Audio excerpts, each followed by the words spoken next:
नहीं, अगर दुआ करना है तो ऐसे करना कि पूरे दुनिया में टकरा ना सके। আপনি ছোট দোয়া করবেন কেন যে পশ্চিমবঙ্গে কেউ ঠেকাতে পারবে না? পশ্চিমবঙ্গ তো আসাম থেকে নিয়ে কলকাতা পর্যন্ত, এটুকু করলেন কেন? যদি দোয়া আমার জন্য করা লাগে এমন করেন পৃথিবীতে কেউ যেন ঠেকাতে না পারে, এইরকম দোয়া করবেন। আমিও ভাবিনি যে আব্দুল্লাহ এটা বলবে, আমিও অবাক, হুজুরও অবাক। এখন তিনজন আছি, হুজুর আবার বলছেন যে আব্দুল রাজ্জাক সাহেব আপনিও বসেন, আব্দি বাইঠিয়ে, উর্দু ভাষী ওরা তো আর বাংলা জানে না, আব্দি বাইঠিয়ে। আমি একটু হেসে উঠলাম, আচ্ছা ঠিক আছে मैं भी बैठूंगा। তো ইন্ডিয়ান 4000 টাকা মাসে নিবে, তা আমি বলছি যে ভিন্ন করে পড়াতে হবে, তো আরও যে 5 জন ছেলে বসবে তার সাথে নয়। তখনও বলছে যে সবাই মিলে যা দেয় আমাকে তাই দিতে হবে, মানে খুব ভালো যোগ্য আলেম কিন্তু টাকা লাগবে। তা আমি বলছি ঠিক আছে 10 জন মিলে আপনাকে যে টাকা দেয় এক বেচে আমি একাই দেবো ইনশাল্লাহ, ভিন্ন করেই পড়াতে হবে। বলে ঠিক আছে তাই হলো। তো 3000 টাকা বাসা ভাড়া, 3000 টাকা হোটেল খরচ, 4000 টাকা শিক্ষককে লাগবে প্রতি মাসে। তা আমি তো কোনোদিন পিছে হটিনি, কাজেই ছোট আশাও আমি করি না। আল্লাহর কাছে যেটা দাবি রেখেছি, দাবি হায়াত পর্যন্ত রেখে যাব, উনি কতটুকু কবুল করবেন সেটা তার ব্যাপার। সম্মানিত দিনী ভাই বোন, আমি আলেমদের ব্যাপারে বলার পূর্বে আর একটু কথা বলে নি, আব্দুল্লাহ হয়তোবা বলতে পারে। আমি জাতির শিক্ষা বিষয়ে পরিবর্তন চাই যে কোনো মূল্যে, এই লক্ষ্যেই আমার প্রচেষ্টা। ইনশাল্লাহ আমি একটা ভালো পর্যায়ে পৌঁছিব ইনশাল্লাহ। আমি ইতিমধ্যেই ভালো পর্যায়ে আছি বলে আমার ধারণা কাজ করে। কেননা এদেশের আলেম ওলামা কারো গড়া মাদ্রাসাতে চাকরি করে অনেকেই। আমি আব্দুর রাজ্জাক বিন ইউসুফ একবারে শূন্যের উপরে জিরো হয়ে প্রতিষ্ঠানের জমি কিনে প্রতিষ্ঠান গড়ার চেষ্টা করছি, ঘরবাড়ি তৈরি করে চেষ্টা করছি। আলহামদুলিল্লাহ আমি ভালো অবস্থায় আছি। আপনার বাড়ির পাশে যেটা প্রতিষ্ঠান সেটা এখন প্রায় 100 বিঘা জমির উপরে, প্রায় অংশই কিনা। তার 22 বিঘা খালি মেয়েদের জন্য। ওখানে একটা মসজিদ তৈরি হচ্ছে, গত বছরও বলেছি, 200 শতক জমির উপরে। তার 3 ভাগের 1 ভাগ পাইলিং মেঝে ঢালাই, এখন পর্যন্ত প্রায় 5 কোটি টাকা খরচ হয়েছে খালি পাইলিং মেঝে ঢালাই, বাকি তো আছেই। যেটা রাজশাহী সেটা ছেলেদের অংশ প্রায় 40 বিঘে জমির উপরে, যেটা মেয়েদের অংশ গড়তে যাচ্ছে সেটা প্রায় 70 বিঘা জমির উপরে, যেটা দিনাজপুরে সেটা প্রায় 20 বিঘা জমির উপরে। বরিশালে চলমান আছে, চট্টগ্রামে জমি আছে, ময়মনসিংহে জমি আছে, ফেনীতে জমি আছে, যশোরে জমি আছে, কুষ্টিয়ায় জমি আছে, আপনার এই বগুড়াতে জমি আছে। এইসব জায়গাতে অচিরেই জামিয়া সালাফে গড়বে ইনশাআল্লাহ। গাইবান্ধায় জমি আছে, গাইবান্ধাও চলমান, গাইবান্ধা চলমান, আপনার বাড়ির পাশে চলমান, রাজশাহী চলমান, বরিশাল চলমান, দিনাজপুর চলমান। উপস্থিত এই দুটা প্রতিষ্ঠানে প্রায় 5000 ছেলে মেয়ে পড়াশোনা করে, 5000। 300 জন শিক্ষক শিক্ষিকা আছেন, এখন আরো বেশি হবে। এদের প্রতি মাসে বেতন লাগে 32 লক্ষ। স্বাভাবিকভাবে প্রতিদিন স্বাভাবিকভাবে টিন মিস্ত্রি, রড মিস্ত্রি, কত কি যে মিস্ত্রি আছে, 40,000 থেকে প্রায় লাখের মতো মাঝে মধ্যে বিল আছে। এর নাম জামিয়া সালাফিয়া। আয়াতনে, শিক্ষক সংখ্যায়, ছাত্রছাত্রী সংখ্যায়, শিক্ষক মানে শিক্ষক গুণে বাংলাদেশে আপনাদের সর্ববৃহৎ প্রতিষ্ঠান, তাতে আপনার বাড়ির পাশেটা সবচেয়ে বড়। এইটা প্রায় 100 বিঘা জমির ওপরে, যেটা আপনি কালকে দেখতে যাবেন। সেটা হলো 13-14 ফেব্রুয়ারি সম্মেলন। 13-14 ফেব্রুয়ারিতে সম্মেলন আছে। দেশের বক্তার বড় বড় যারা, বড় বড় বিদ্বান যারা, তারা থাকবেন ইনশাআল্লাহ। পাকিস্তানের বিদ্বান থাকবেন ইনশাআল্লাহ, ইন্ডিয়ার থাকবেন ইনশাআল্লাহ, সৌদি আরবের থাকবেন ইনশাআল্লাহ। এটা আপনাদের প্রতিষ্ঠান, আপনার বাড়ির পাশে। আমি জানি না আপনার প্রতিষ্ঠানের উপরে ভালোবাসা কেমন। দুইটা কথা আরো বলেনি, সেটা হলো এই যে সারা দেশ জুড়ে জামিয়া সালাফিয়া মক্তব পরিচালনা করতে চাই। সারা দেশ জুড়ে, একবারে টেকনাফ থেকে তেঁতুলিয়া, তেঁতুলিয়া থেকে টেকনাফ পর্যন্ত দেশ জুড়ে ইনশাআল্লাহ।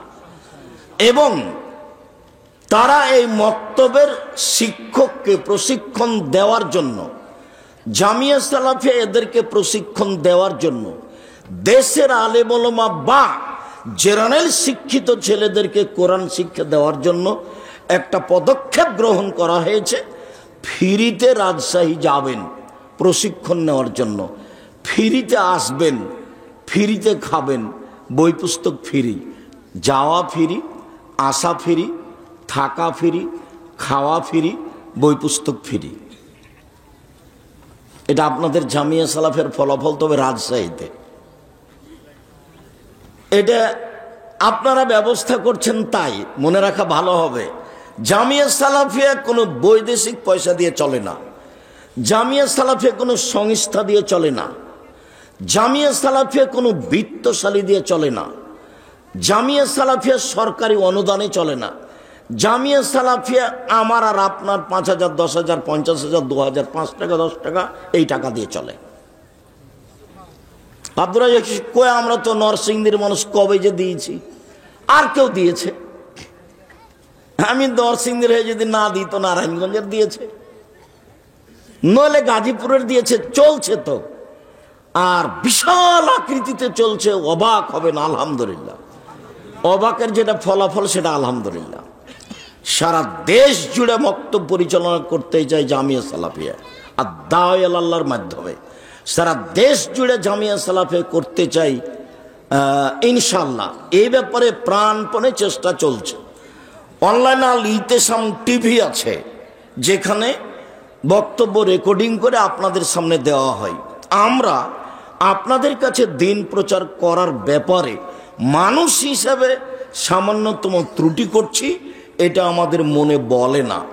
আমি আব্দুর রাজ্জাক বিন ইউসুফ সাধারণ মানুষ হিসাবে, আপনি আমার দিনী ভাই হিসাবে, আপনি আমার দিনী বোন হিসাবে, যেটা আমি জোরালো আপনার কাছে দাবি রেখেছি, প্রতি বছর বলছি, সেটা হলো 1 নম্বর একটু দোয়া করতে হবে, আল্লাহ তুমি জামিয়া সালাফে কবুল করো, জামিয়া সালাফের কাজ কর্মকে তুমি কবুল করো। এইটা আপনার কাছে আমার প্রথম দাবি। দ্বিতীয় দাবি, আপনার অনুকূলে হলে যাবেন, 2, 4, 5 টাকা, 10 টাকা, 50 টাকা দান করবেন।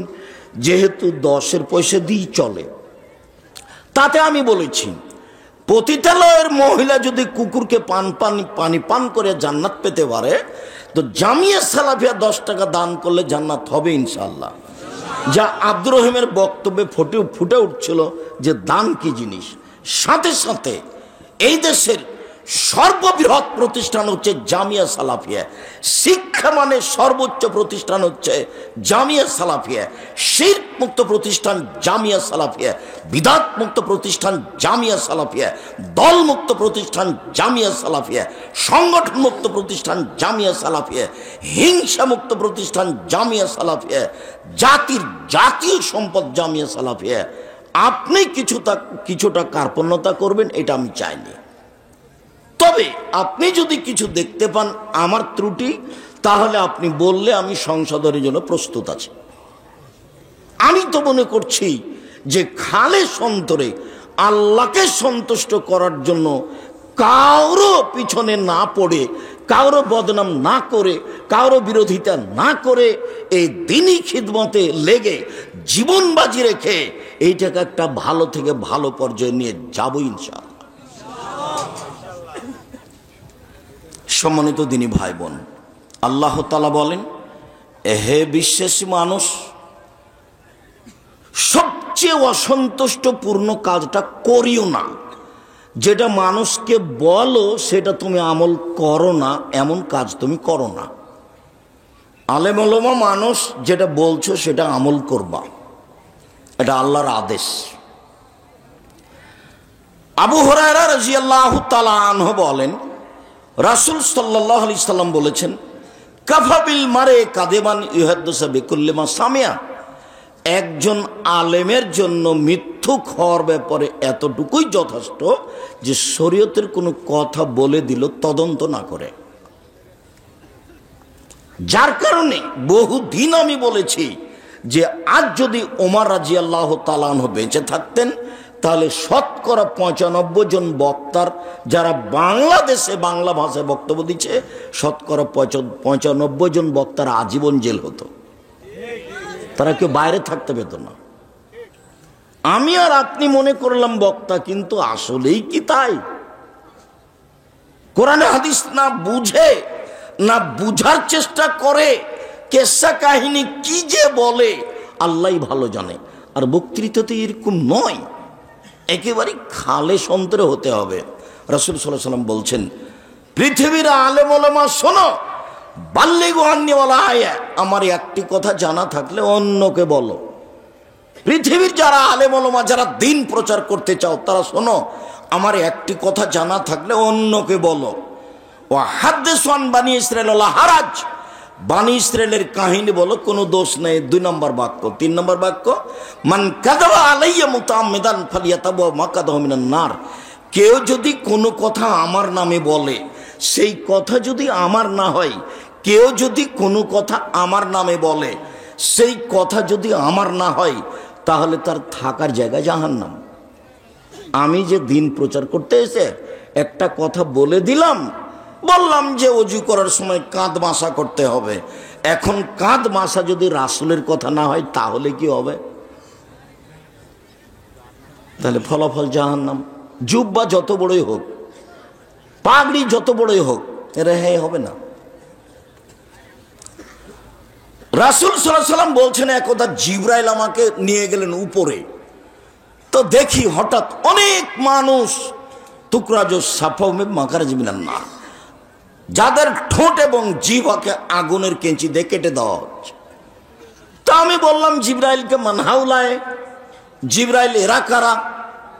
তখন জিবরাইল বলছেন, হাউলায় খুতবা উম্মতিক, এরা আপনার উম্মতের বক্তা, যারা বক্তৃতা করে বেড়াতো। নেন এবার।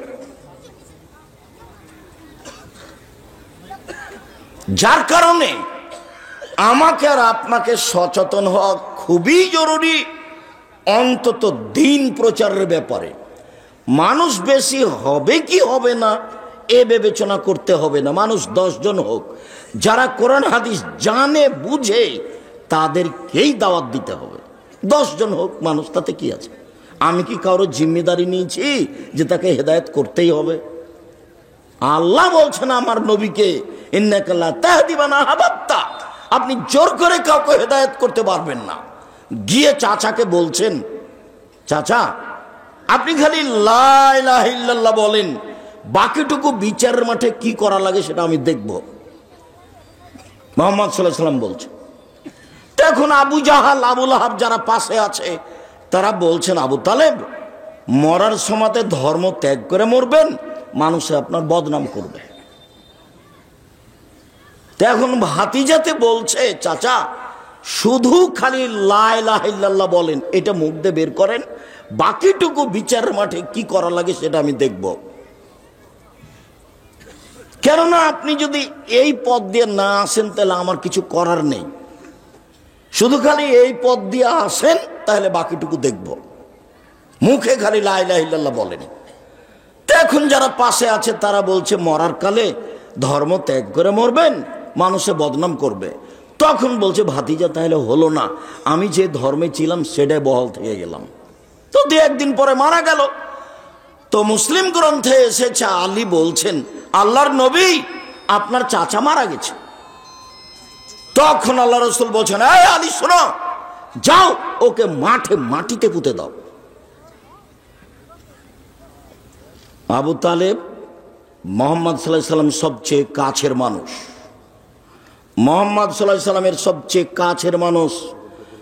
রাতে দিনে সকালে সন্ধ্যায় সুবিধায় অসুবিধায় সর্বদা যিনি দেখেছেন তিনি হচ্ছেন আবু তালেব, যার ছায়াতে আল্লাহর নবী চিরদিন থেকেছেন।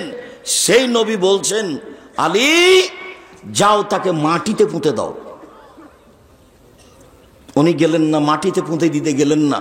মানে হিন্দুকে জ্বালিয়ে নদীতে ভাসানো হবে না, হিন্দু মারা গেলে তাকে শ্মশান ঘাটে ফেলা হবে না, তাকেও কি করতে হবে? মাটিতে পুঁতে দিতে হবে। তবে তার জানাজা নেই, তার গোসল নেই, তার কাফন দাফন নেই, এমনি তাকে মাটিতে পুঁতে দিতে হবে। হাদিস বুখারী মুসলিম। যাও আলী ওকে মাটিতে পুঁতে দাও। যদি লা ইলাহা ইল্লাল্লাহ বলতেন তাহলে আমি দেখতাম। এখন আল্লাহ বলছেন, ইন্নাকা লা তাহদি মান আহবাবতা।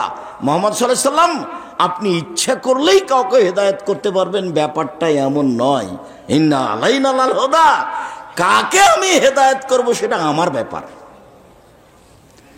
দিন রাত বক্তব্য শোনার পরে যদি আপনার পরিবর্তন না আসে তাহলে বুঝতে হবে ভাগ্য টলে গেছে।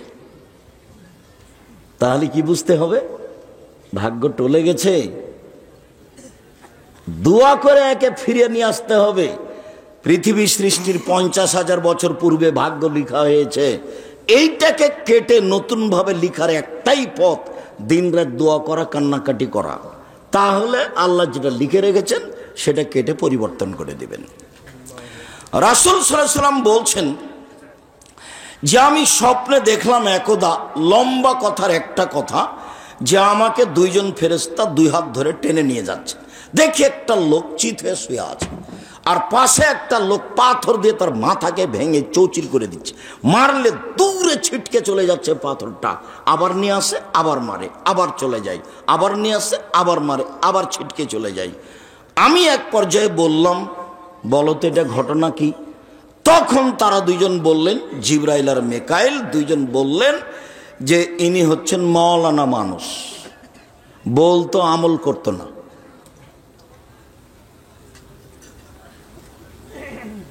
আবু হুরায়রা রাদিয়াল্লাহু তাআলা আনহু বলেন, আল্লাহ নবী বলেছেন, জাহান্নামে যখন মাওলানা সাহেবকে দেওয়া হবে তখন মাওলানা সাহেবের নাড়ি ভুঁড়ি বের হয়ে ঝুলতে থাকবে আর ও ঘুরবে।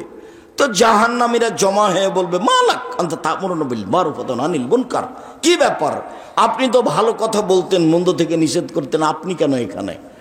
তখনও বলবে, কি করি, আমি ভালো বলেছি, ভালো করিনি যে।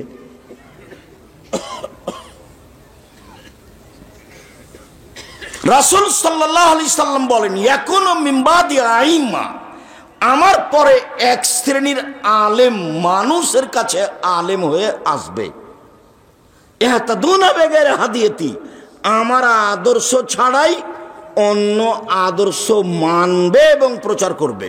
ওয়া ইস্তান্নুনা বিগাইরি সুন্নতি, আমার সুন্নাত ছাড়াই অন্য সুন্নাত ধরে মানবে এবং বলবে এটাই রাসূলের সুন্নাত। কুলুবুহুম কুলুবু শায়তান ফি জুসমানি ইনসান, ওর অন্তর হবে শয়তানের অন্তর, ওকে দেখে লাগবে মানুষ। নেন এবার হাদিস তো বুখারী মুসলিম। নিজে একটা আদর্শের কথা বলবে, আপনি অবাক হবেন। মাওলানা মানুষ কোরআন মাজিদ খুলে বলছে, দেখেন আল্লাহ বলছেন ভোট দিতে হবে। খ্রিস্টান আব্রাহাম লিঙ্কনের কাল্পনিক পদ্ধতি, এটা এ হলো ইলেকশন, এটা কোরআনে থাকলো কি করে? আব্দুল্লাহর বক্তব্য আমরা যারা বিশ্ববিদ্যালয় থেকে সেসব বক্তব্য বিভিন্ন সময়ে শুনেছি, আমরা বিষয়টি খুব ভালোভাবে স্পষ্ট আছি।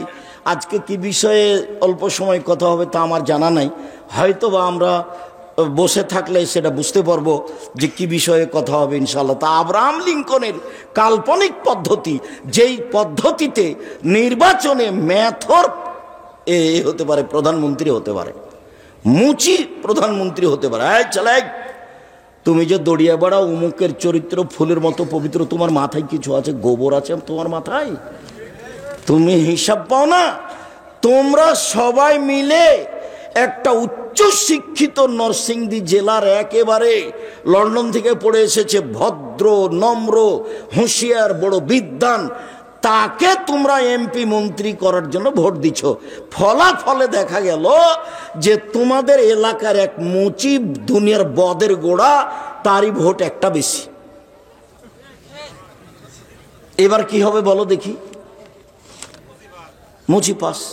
তাহলে কিভাবে বলে কোরআন কোরআন খুলে দেখাচ্ছে যে দেখেন আল্লাহ বলছেন ভোট দিতে হবে। মৌলানা সাহেব নিজে কোরআন মাজিদ খুলে বলছে দেখেন আল্লাহ বলছেন মিলাদ করতে হবে। মিলাদ কোরআন মাজিদে আছে মিলাদের কথা। আল্লাহর নবী বলছেন, বুখারী মুসলিমের হাদিস, আমার এক শ্রেণীর আলেম ওলামা আমার আদর্শ ছেড়ে দিয়ে অন্য আদর্শ গ্রহণ করে বলবে এটাই রাসূলের আদর্শ। কাজী সাহেব মৌলানা মানুষ কামেল পাস, 4 জন সাক্ষী রোজ লিখছে বিবাহের খাতাতে। তো 4 জন সাক্ষী তো জেনা প্রমাণ করার জন্য লাগে, বিবাহের জন্য তো 2 জন সাক্ষী লাগে। কই মৌলানা সাহেবের গায়ে তো একটু ব্যথাও আসে না, বরং আমাকে পাল্টা মোবাইল করে বলে হ্যাঁ আপনি এভাবে কথা বলেন, কাজী সাহেবের খাতা টয়লেট পেপার হিসেবে ব্যবহার করার জন্য বলেন। আমি বলছি যে আমার ভাষা এইটুকু কুলালছে, যদি এর চেয়ে খারাপ কিছু বলতে পারতাম সেটাই বলতাম। ওটা তো রাসূলের পদ্ধতি নয়, রাসূলের পদ্ধতি 2 জন সাক্ষী। আর আপনি কি করে বিবাহ পড়ালেন? ওর বাপ নাই এই অবস্থায়। কোর্টের বিবাহ বাতিল, কোর্টের বিবাহ বাতিল, কোর্টের যদি 10 ছেলের মা হয় 10টা ছেলেই যে না বৈধ হয়নি। আর বাপ যদি পাগলা হয় তবু সেই বাপকে উপস্থিত হতে হবে, তাছাড়া বিবাহ হবে না। লা নিকাহ ইল্লা বিওয়ালিন, পিতা ছাড়া বিবাহ হয় না। ওয়ালা নিকাহ ইল্লা বিশাহিদাইনে, 2 জন সাক্ষী ছাড়া বিবাহ হয় না। আল্লাহ রাসূল বলছেন লা তুজাব্বিজুল মারাতাল মারাতা ওয়ালা তুজাব্বিজু নাফসাহা, কোন মহিলা কোন মহিলার বিবাহ দিতে পারে না, নিজে নিজে বিবাহ বসতে পারে না। কোন মহিলা কোন মহিলার বিবাহ দিতে পারে না, নিজে নিজে বিবাহ বসতে পারে না। ফুফুতে বলছে, ফুফু বলছে ভাতিজিকে, এই শোন, ভাইয়ের বেটিকে বলছে তুই চলে আয়, তোর বাপ তো বিবাহ দিবে না, ছেলেটা খুব ভালো, আমি বিবাহ দিয়ে দিব। ফুফুতে বলছে। তো এখন চুপে চুপে ওর মা ওকে পাঠিয়ে দিয়েছে, ওর বাপ ওখানে বিবাহ দিবে না, তখন আর ফুফু বিবাহ দিয়ে দিয়েছে।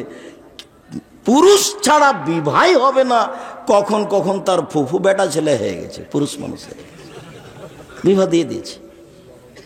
খালাতে বলছে চলে, বোনের মেয়েকে বলছে বিবাহ আমি দিয়ে দেব। খালা বিবাহ দিয়ে দিয়েছে, কখন কখন খালা পুরুষ মানুষ হয়ে গেছে। অবাক হবেন, নরসিংদীতে উকিল বাপ লাগে বিবাহতে, তো সেদিন থেকে বাপ হয় না। কিন্তু চট্টগ্রামে ওই যে যেদিন উকিল বাপ হয়ে বিবাহ দিয়েছে সেদিন উকিল বাপ বাপ হয়ে গেছে। ওটাই এখন পিতা, ও যাবে মেয়ের বাড়িতে, ও মেয়েকে নিয়ে যাবে, আর নিজ বাপের সাথে আর কোনো কথা নেই। নরসিংদীতে কত দূর আছে তা আমি জানি না, তবে উকিল বাপ আরাম। জ্যাঠও উকিল হতে পাবে না, দাদা উকিল হতে পাবে না, যদি হয় তাহলে বাপকে আগে মারতে হবে, তারপরে বাপি উকিল, বাপি বিবাহ দিবে। অবাক হতে হয়। আমার সুন্নাত ছেড়ে দিয়ে অন্য সুন্নাত ধরে নে বলবে এটা রাসূলের সুন্নাত। একবারে জাজল্য নরসিংদীতে মাওলানা মানুষ বলছে নামাজের পরে হাত তুলে দোয়া করতে হবে। মাওলানা মানুষ বলছে নামাজের পরে সবাই মিলে হাত তুলে দোয়া করতে হবে। অবাক কথা, বাহাস করতে যাচ্ছে। আল্লাহ নবী বলছেন আমার সুন্নাত ছেড়ে দিয়ে অন্য সুন্নাত ধরে নিয়ে বলবে এটাই রাসূলের সুন্নাত। আল্লাহ নবী বলছেন এইরকম মাওলানা সাহেবকে দেখতে লাগে মানুষ, ওর অন্তর হলো শয়তানের অন্তর। হাদিস বুখারী মুসলিম। এমন মানুষকে দেখে লাগে মানুষ, ওর অন্তর হচ্ছে শয়তানের অন্তর। এটা আল্লাহর নবী বলছেন, হাদিস বুখারী মুসলিম। কি বিবেচনা আপনার কাছে আছে? কি দিয়ে বিবেচনা করবেন? আমি তো উপদেশ বইয়ে বহুদিন আগে এটা লিখা আপনাকে জানিয়েছি। আমি তো বক্তা শ্রোতার পরিচয় বইয়ে বহুদিন আগে লিখে জানিয়েছি। আপনার সাথে আমার দূরত্বের খবর জানি না। আপনার অন্তরের আমি সংকীর্ণতা চাইনি, আপনার অন্তরের আমি দুর্বলতা চাইনি। আমি বলছি কথা যদি সত্য হয় তাহলে মেনে নেন, আপনার জন্য ভালো হবে। একদিন দলীয় দাপটে বাঁচবেন না, একদিন দল করে আর একজনকে খারাপ বেসে বাঁচার চেষ্টা করিয়েন না। একদিন মানুষের বদনাম করে, মানুষের গিবাত করে, মানুষকে অপমান করে, মানুষকে খাটো করে বেঁচে থাকার চেষ্টা করিয়েন না। ওটা মাথাতে আনবেন না। মামলা কারো বিরুদ্ধে করে, কারো প্রতিবাদ করে, কাউকে অপমান করে, কাউকে খাটো করে বেঁচে থাকার চেষ্টা করবেন না। আপনি অবাক হবেন, যারা নেট দেখে তারা বলে একজন আর একজনকে একবারে ধুয়ে ছেড়ে দিচ্ছে। কেমন আলেম মানুষ, কিভাবে মুখে আসতে পারে এটা? আমি আসলে সেই কথাটা খুব নিরুপায় হয়ে বলেছিলাম। কি বলেছিলাম? যখন তখন বলে আসেন বাহাসে বসেন না, আসেন বাহাসে বসেন না, অত বলেন বাহাসে বসেন না কেন? তখন আমি নিরুপায় হয়েই বলেছিলাম আপনাকে তো আমি মানুষই মনে করি না, তো বসবো কি? এই একটা আমার বাক্য আছে, আমি তো আপনাকে মানুষই মনে করিনি, তো আমি বসবো কি? আপনি যে মুখখানে দিন রাত আর একজন আলেমের গালি দিচ্ছেন, আমি আপনাকে কেমনে আলেম মানুষ মনে করি? আমি কেমনে বসতে পারি? আপনি আমাকে ধুয়ে ছেড়ে দিলে তো আপনার নামটা আমি নিব না। দেখেন আপনি কিভাবে আলেম ওলামা একজন আর একজনকে ধুয়ে ছেড়ে দিচ্ছে। কি চরিত্র! আল্লাহ রাসূলও বলছেন ওকে দেখে লাগে মানুষ, ওর অন্তর হলো শয়তানের অন্তর। হাদিস বুখারী মুসলিম। ওকে দেখে লাগে মানুষ, ওর অন্তর হচ্ছে শয়তানের অন্তর। রাসূল সাল্লাল্লাহু আলাইহি ওয়াসাল্লাম বলেন, পৃথিবীর মানুষ, আমি জাতির সামনে আশঙ্কা প্রকাশ করে গেলাম, পৃথিবীর মানুষ শুনে রেখো, তিনটি বিপদের কথা বলে যাচ্ছি। এক, আইম্মাতু মুজিল্লিন, হুজুর হবে ভ্রান্ত, হুজুর ধর্ম বেচে খাবে, হুজুর হবেন ভ্রান্ত, হুজুর ধর্ম বেচে খাবে। দুই, সাত্তাবদ কাবাইল মিন উম্মতি আল আওফান, আমার উম্মত মূর্তি পূজা করবে। ঢাকার একজন লোক আমাদেরকে ভালোবাসে, ব্যবসায়ী ভালো। তা আমি একদিন তার কাছে গেছি, তো বলছে আমার আম্মাকে খুব ভালোবাসি, এই দেখেন আমি আমার আম্মাকে ভালোবাসি, তাই সুন্দর করে ছবি সাজগোজ করে রেখেছি। তখন আমি বলছি আপনি কুসন্তান। তো মনটা খারাপ হয়ে গেছে, আমি কুসন্তান মানে বলেন কি আপনি? তাহলে আপনার মায়ের ছবি কবর দিয়ে এসে ছিঁড়ে ফেলতে হতো, টুকরা টুকরা করে ছিঁড়ে ফেলে হাত তুলে আল্লাহকে বলতে হতো, আল্লাহ আমার মাকে ক্ষমা করে দাও, তাহলে আপনি হতেন সুসন্তান। জনৈক কাজে এক এমপির কাছে গেছি, তো আমি সালাম দিয়েছি, ভাইজান এই মূর্তিটা সরাতে হবে। তখন আমাকে বলছে আমি খাঁটি আহলে হাদিস। মূর্তি পাশে থেকে মানুষ খাঁটি আহলে হাদিস কিভাবে, কেমনে হয়? তা আমি বলছি ভাইজান আসলে আমি অত বলতে চাচ্ছি না, যদি আপনি সরান তাহলে বসবো, যদি না সরান তো আমি গেলাম। আচ্ছা ঠিক আছে ঠিক আছে ঠিক আছে, সরাচ্ছি। সম্মানিত দিনী ভাই বোন, আমি আসলে মূলত আপনার সামনে আফসোস প্রকাশ করলাম, যা আলেম ওলামাদের ঘটছে ঘটবে। আপনারা কোরআন হাদিস শোনেন আলেম ওলামাদের মুখে, নিজেরা যেন তৃপ্তি পান যে আলেম মানুষ যেটুকু বললেন বললেন, এইটা যেন আপনাদের হয়। আপনারা যেন খুব ভালো লাগছে তাই ঘন্টার ঘন্টা বসে আছি, দুই চোখের পানি ঝরছে, এমনটা যেন না হয়। যারা কোরআন এবং সহিহ হাদিস বলবে, সে যেই হোক না কেন, ছোট থেকে ছোট, বড় থেকে বড়, তাকেই সম্মান করে তাকে মূল্যায়ন করার চেষ্টা করবেন। হই হই রই রই করেন, দেখি শয়তান মজলিস থেকে উঠে যায় কিনা। সরাতে পারবেন শয়তানকে? পারবেন না। গুলি নিয়ে আসেন, পিস্তল নিয়ে আসেন, পারমাণবিক বোমা নিয়ে আসেন, শয়তানকে সরাতে পারবেন না। শয়তান মহাপরাক্রমশালী। আল্লাহ বলছে শয়তান আপনার বিবেকে বসবাস করতে পারে, আপনার অন্তরে প্রবেশ করতে পারে, আপনার রগের শিরায় উপশিরায় শয়তান চলাফেরা করতে পারে। শয়তান কত মহাপরাক্রমশালী, কত ক্ষমতার অধিকারী, এটা আপনাকে বুঝিয়ে শেষ করা যাবে না। একটা উদাহরণ নেন, আপনার যে সন্তানটা আপনার পাঁজরে শুক্রকীট অবস্থায় আছে, শয়তান আপনার ওই সন্তানটাকে নিয়েও চক্রান্তে লিপ্ত আছে। আপনি তো কোনোদিন ভাবেনই, আপনার মাথায় এই চিন্তাই আসেনি যে আমি বিবাহ করব, তারপর আমার সন্তান হবে, আমি আমার সন্তানকে এক সৎ সন্তান করে গড়ে তুলব, সালেহ করে গড়ে তুলব, এই চিন্তা আপনার মাথায় আসেনি। আপনি তো জানেনই না যে শয়তান আমার এই সন্তানকে নিয়ে, আমার শুক্রকীট, যেই শুক্রকীট আমার পাঁজরে আছে, এই শুক্রকীটকে নিয়ে যে শয়তান পরিকল্পনা করছে, তো আমি শয়তানের পরিকল্পনা থেকে বের হয়ে আসার জন্য কি করব, এই পদ্ধতি আপনার জানাই নাই। জানা আছে বলেন? জানা নাই।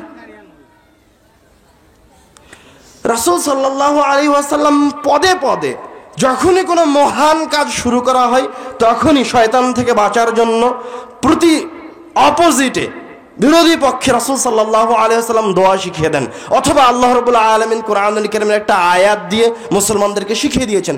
যেমন দেখেন এই পর্যায়ে যে সন্তানটা আপনার পাঁজরে শুক্রকীট অবস্থায় আছে, তো রাসূল সাল্লাল্লাহু আলাইহি ওয়াসাল্লাম এই শয়তানের ওয়াসওয়াসা থেকে বাঁচানোর জন্য আপনাকে একটা দোয়া শিখিয়ে দিয়েছেন। কি দোয়া? যখন আপনি আপনার স্ত্রীর সাথে মিলনে লিপ্ত হবেন তখন আপনি আল্লাহ রাব্বুল আলামিনের কাছে দোয়া করেন, আল্লাহুম্মা জান্নিবনা শাইতান ওয়া জান্নিবিশ শাইতানা মা রাযাকতানা।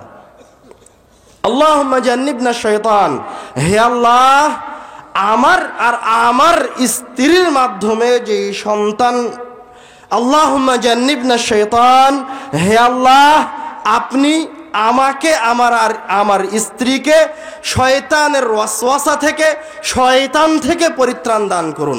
ওয়াজান্নিবিশ শাইতানা মা রাযাকতানা, আর আমার স্ত্রীর মাধ্যমে যেই সন্তানটি এই দুনিয়াতে আসবে এই সন্তানকে আপনি শয়তান থেকে রক্ষা করুন।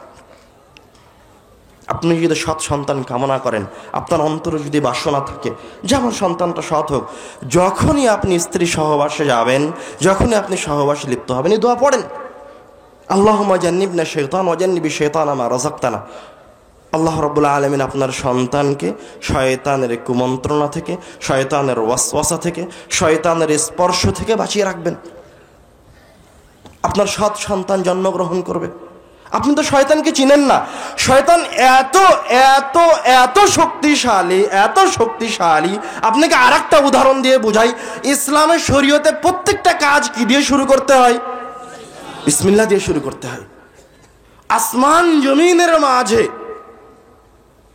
সকল কিছুর মাঝে যত জিনিস আছে, যত বিষয়বস্তু আছে, এই পৃথিবীতে যা কিছু আছে তার মাঝে সবচেয়ে দামি জিনিস হচ্ছে কোরআনুল কারীম। সব কাজ শুরু করতে হয় বিসমিল্লাহ দিয়ে। আল্লাহ রাব্বুল আলামিন বলছেন, যখন তুমি কোরআন তেলাওয়াত শুরু করবে, ফাইযা ক্বারা'তাল কুরআনা ফাস্তা'iয বিল্লাহি মিনাশ শাইতানির রাজীম, কিন্তু তুমি যখন কোরআন শুরু করবে তখন তুমি আগে আল্লাহর কাছে শয়তান থেকে পরিত্রাণ চাও, তারপরে বলো বিসমিল্লাহির রহমানির রহিম। শয়তান কতটা ভয়াবহ! আপনি তো কোনোদিন, আল্লাহ রাব্বুল আলামিন কতবার বলছে যে তোমরা কোরআনুল কারীমকে নিয়ে চিন্তা ভাবনা করো। আফালা ইয়াতাদাব্বারুনাল কুরআন আম আলা কুলুবিহিম আকফালুহুম, তারা কোরআনুল কারীমের আয়াত নিয়ে কেন চিন্তা ভাবনা করে না? তাদের অন্তর কি তালাবদ্ধ? আমরা তো কোরআনুল কারীম যে আয়াত দিয়ে শুরু করছি, কেন শুরু করছি এই প্রশ্নটাই কোনোদিন আমাদের বিবেকে আসেনি। তো আমরা কোরআনুল কারীম নিয়ে কি চিন্তা ভাবনা করছি? কি চিন্তা করেছি আমরা কোরআনুল কারীমকে নিয়ে? কোন আয়াতটা নিয়ে আমরা চিন্তা করেছি? আপনার অন্তরে কোনো সময় প্রশ্ন জাগে না যে প্রত্যেকটা কাজ বিসমিল্লাহ দিয়ে শুরু করতে হচ্ছে? রাসূল বলছেন, কুল্লু আমরিন যিবালিন লা ইউবদা বিবিসমিল্লাহ ফাহুয়া আকতা আও আবতা। যেই কাজটা আল্লাহর নাম নিয়ে শুরু হয়নি, বিসমিল্লাহ নিয়ে শুরু হয়নি, ওই কাজটা মহান রব্বুল আলামিনের বরকত থেকে বিচ্ছিন্ন। ওই কাজের ওপর থেকে রহমতকে তুলে নেওয়া হয়েছে। আর এই জায়গায় আল্লাহ রাব্বুল আলামিন বিসমিল্লাহ বলাকে রহিত করে দিলেন কোরআনুল কারীমের আয়াত দিয়ে। বলছেন, ফাইযা ক্বারা'তাল কুরআনা ফাস্তা'iয বিল্লাহি মিনাশ শাইতানির রাজীম, কিন্তু তুমি যখন কোরআন তেলাওয়াত করবে তখন আগে শয়তান থেকে আশ্রয় চাও, তারপরে বলো বিসমিল্লাহির রহমানির রহিম। আপনার অন্তরে প্রশ্ন জাগে না কেন? জাগে না? কেননা কোরআনুল কারীম হচ্ছে ওই জিনিস, ওই বস্তু যার নিকটবর্তী হলে, যা অধ্যয়ন করলে মানুষ সবচেয়ে দ্রুত, সবচেয়ে সহজে, অটোমেটিক একাই হেদায়েত প্রাপ্ত হয়। তার নাম হচ্ছে কোরআন। আল্লাহ নিজে বলছে, ইন্না হাযাল কুরআনা ইয়াহদি লিল্লাতী হিয়া আকওয়াম। এই কোরআনুল কারীম মানুষকে সবচেয়ে সঠিক জায়গায় পৌঁছে দেয়। ওয়ালাকিন জাআলনাহু নূরান নাহদি বিহি মান নাশা। আমি এই কিতাবটাকে একটা প্রদীপের মতো করে দিয়েছি, যে এই কিতাবের কাছে যাবে সে এই কিতাবের আলোতে আলোকিত হবে। ওয়ালাকিন জাআলনাহু নূরান নাহদি বিহি মান নাশা। এবং এই কিতাবের মাধ্যম দিয়ে আমি তাকে জান্নাতে নিয়ে চলে যাব। তার নাম কোরআনুল কারীম। তো আসমান জমিনের মাঝে আপনাকে জান্নাতে পৌঁছে দিতে, আপনাকে হেদায়াতে নিয়ে আসতে, আপনাকে সঠিক পথে রাখতে সবচেয়ে শক্তিশালী এবং মুজিজাগত শক্তিশালীর অধিকারী হচ্ছে কোরআনুল কারীম। তো শয়তান ওই জিনিসের কাছে আপনাকে নিকটবর্তী হতে দিবে না যেই জিনিস আপনার সবচেয়ে বেশি উপকারে আসবে, যেই জিনিস আপনাকে সবচেয়ে দ্রুত জান্নাতের দিকে নিয়ে যেতে পারে। শয়তান কোনোদিন আপনাকে ওই জিনিসের কাছাকাছি হতে দিবে না। এই জন্য আল্লাহ রাব্বুল আলামিন বলছেন, আগে তুমি শয়তান থেকে পরিত্রাণ চাও, কেননা তুমি যদি শয়তান থেকে পরিত্রাণ না চাও তাহলে এই কিতাবের উপর টিকে থাকতে পারবে না। আর কেউ কেউ বলছেন যে কোরআনুল কারীম তেলাওয়াত করলেই, কোরআন তেলাওয়াত করলেই ওই তেলাওয়াতের বিনিময়ে আল্লাহ রাব্বুল আলামিন মানুষের অন্তরে হেদায়াতের বীজ বপন করেন। তো আপনি যদি আউযু বিল্লাহি মিনাশ শাইতানির রাজিম না বলে কোরআন তেলাওয়াত শুরু করেন, তো ওই যে হেদায়েতের বীজটা আপনার অন্তরে অঙ্কুরিত হয়েছিল, শয়তান এসে হেদায়েতের ওই বীজটাকে নষ্ট করে দিবে। এই জন্য শয়তান থেকে পরিত্রাণ চাইতে হবে। সদা সর্বদা সব সময় শয়তানের কথা মাথায় রাখতে হবে। আরও আসল জায়গায় ফিরে আসেন। আসল জায়গায় কোথায় থেকে শয়তান শুরু হয়েছে? আদম আলাইহিস সালামের ঘটনায় ফিরে আসেন, তাহলে আরো ভালো বুঝতে পারবেন। সবাই জানে যে আদম আলাইহিস সালামকে জান্নাত থেকে বের করে দেওয়া হয়েছে। শয়তান কিভাবে আদম আলাইহিস সালামকে আল্লাহ রাব্বুল আলামিনের হুকুম থেকে ফিরিয়ে নিয়ে আসলো? আদম আলাইহিস সালাম তো নবী, শ্রেষ্ঠ মানুষ, সকলের পিতা, এত সহজ কিভাবে নিয়ে আসলো? অন্তরে প্রশ্ন জাগে না? আদম আলাইহিস সালাম কি নিজ ইচ্ছায় গিয়ে ফল ভক্ষণ করেছিলেন? শয়তানকে এমনিতেই খাওয়িয়ে দিয়েছিল এই ফলটা, না কোনো পদ্ধতি অবলম্বন করেছে?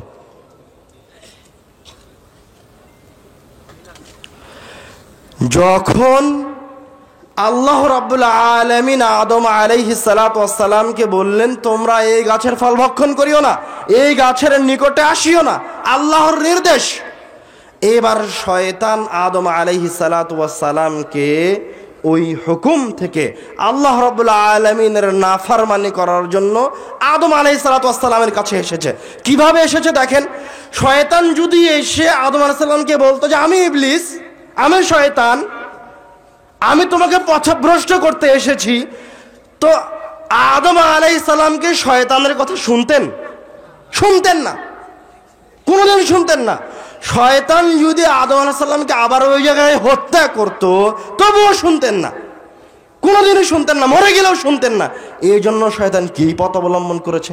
আল্লাহ রাব্বুল আলামিন কোরআনুল কারীমে বলছে, শয়তান আদম আলাইহিস সালামের কাছে যখন আসলো, এসে বলছে, ইন্নী লাকুমা লামিনান নাসিহিন, হে আদম, হে হাওয়া, শোনো, ইন্নী লাকুমা লামিনান নাসিহিন, আমি হচ্ছি তোমাদের দুইজনের জন্য নাসিহিন, উপদেশ দানকারী। আমি একজন উপদেষ্টা হয়ে তোমাদের কাছে এসেছি। শয়তান আদম আলাইহিস সালামকে সে পরিচয় দিচ্ছে তার, ইন্নী লাকুমা লামিনান নাসিহিন, আমি হচ্ছি একজন উপদেষ্টা, তোমাদেরকে নসিহত করতে এসেছি, তোমাদেরকে কল্যাণের দিকে আহ্বান করতে চাই। সুন্দর বেশ ধরে, ভদ্র মানুষের বেশ ধরে, ভদ্রতার বেশ ধরে শয়তান আদম আলাইহিস সালামকে এসে বলছে, ইন্নী লাকুমা লামিনান নাসিহিন, আমি হচ্ছি তোমাদের জন্য উপদেষ্টা। এবার উপদেষ্টার কথা আদম আলাইহিস সালাম আর হাওয়া আলাইহিস সালাম শুনছে। এবার উপদেশটা কিভাবে আদম আলাইহিস সালাম আর হাওয়া আলাইহিস সালামকে কুমন্ত্রণা তাদের অন্তরে ঢুকিয়ে দিচ্ছে দেখেন।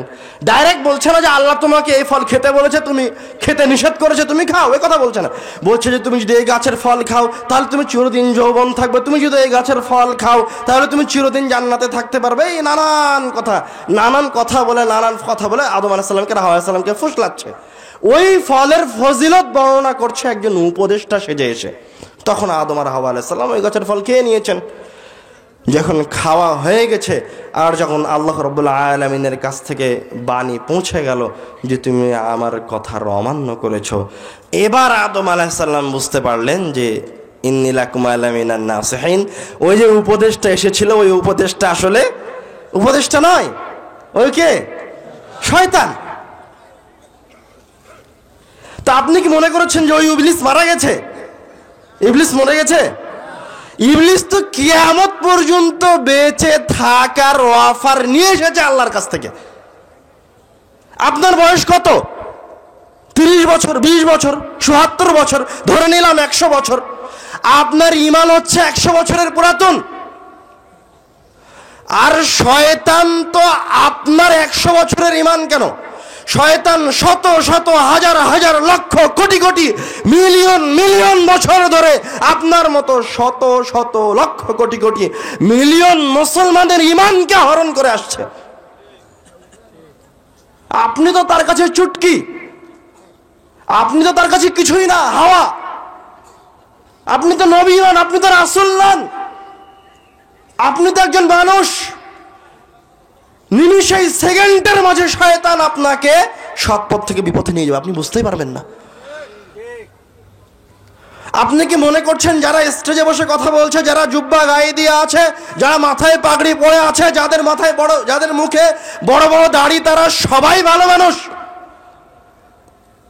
শয়তানকে শুধুমাত্র নাসিহ, উপদেষ্টার আকৃতি নিয়ে আদম আলাইহিস সালামের কাছে এসেছিল, আপনাদের কাছে আসবে না? আপনার সামনে বসে এই মুসলমান তাওহীদি জনতার সামনে বসে যারা এই দেশের যুব সমাজকে, এই দেশের তাওহীদি জনতার সামনে নায়ক নায়িকাদের নাম নিচ্ছে, ব্যভিচারকে, জিনাকে খেল তামাশা এবং মস্করার জিনিস হিসেবে পেশ করছে, এরা সবাই ওই শয়তান দ্বারা প্রতারিত।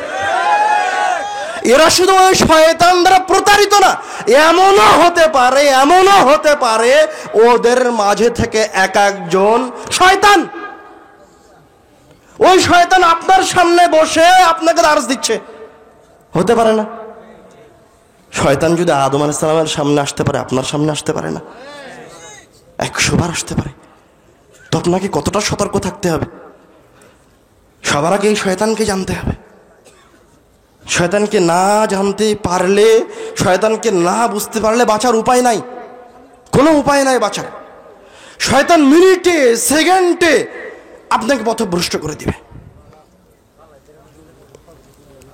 এই জন্য রাসূল সাল্লাল্লাহু আলাইহি ওয়াসাল্লাম সদা সর্বদা শয়তান থেকে বেঁচে থাকার জন্য বলেছেন।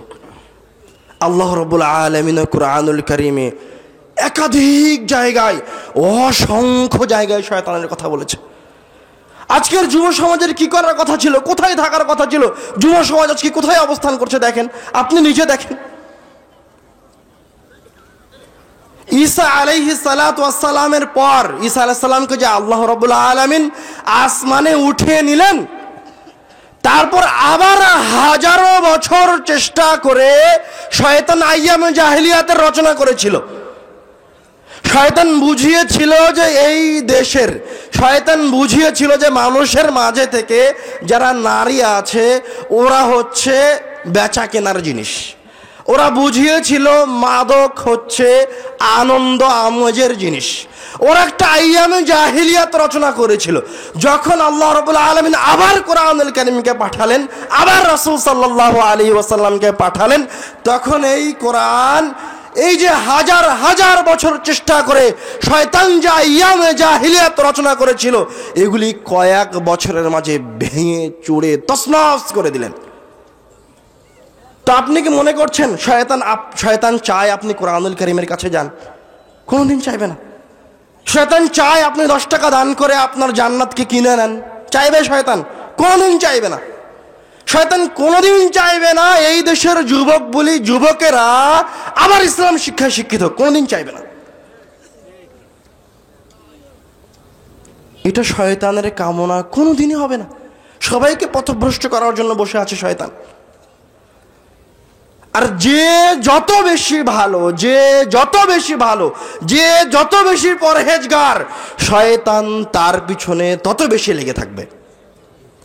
শয়তান আপনার এলাকার বুড়োদের পিছনে, বয়স্কদের পিছনে যত লেগে থাকবে, তার চেয়ে বেশি লেগে থাকবে ওই সমাজের যুবকদের পিছনে। কেননা যুবকেরা দ্রুত হেদায়েত পায়। তার উদাহরণ নেবেন। রাসূল সাল্লাল্লাহু আলাইহি ওয়াসাল্লামের দাওয়াতে যারা ইসলাম গ্রহণ করেছে শুরুতে সূচনায় সবাই যুবক।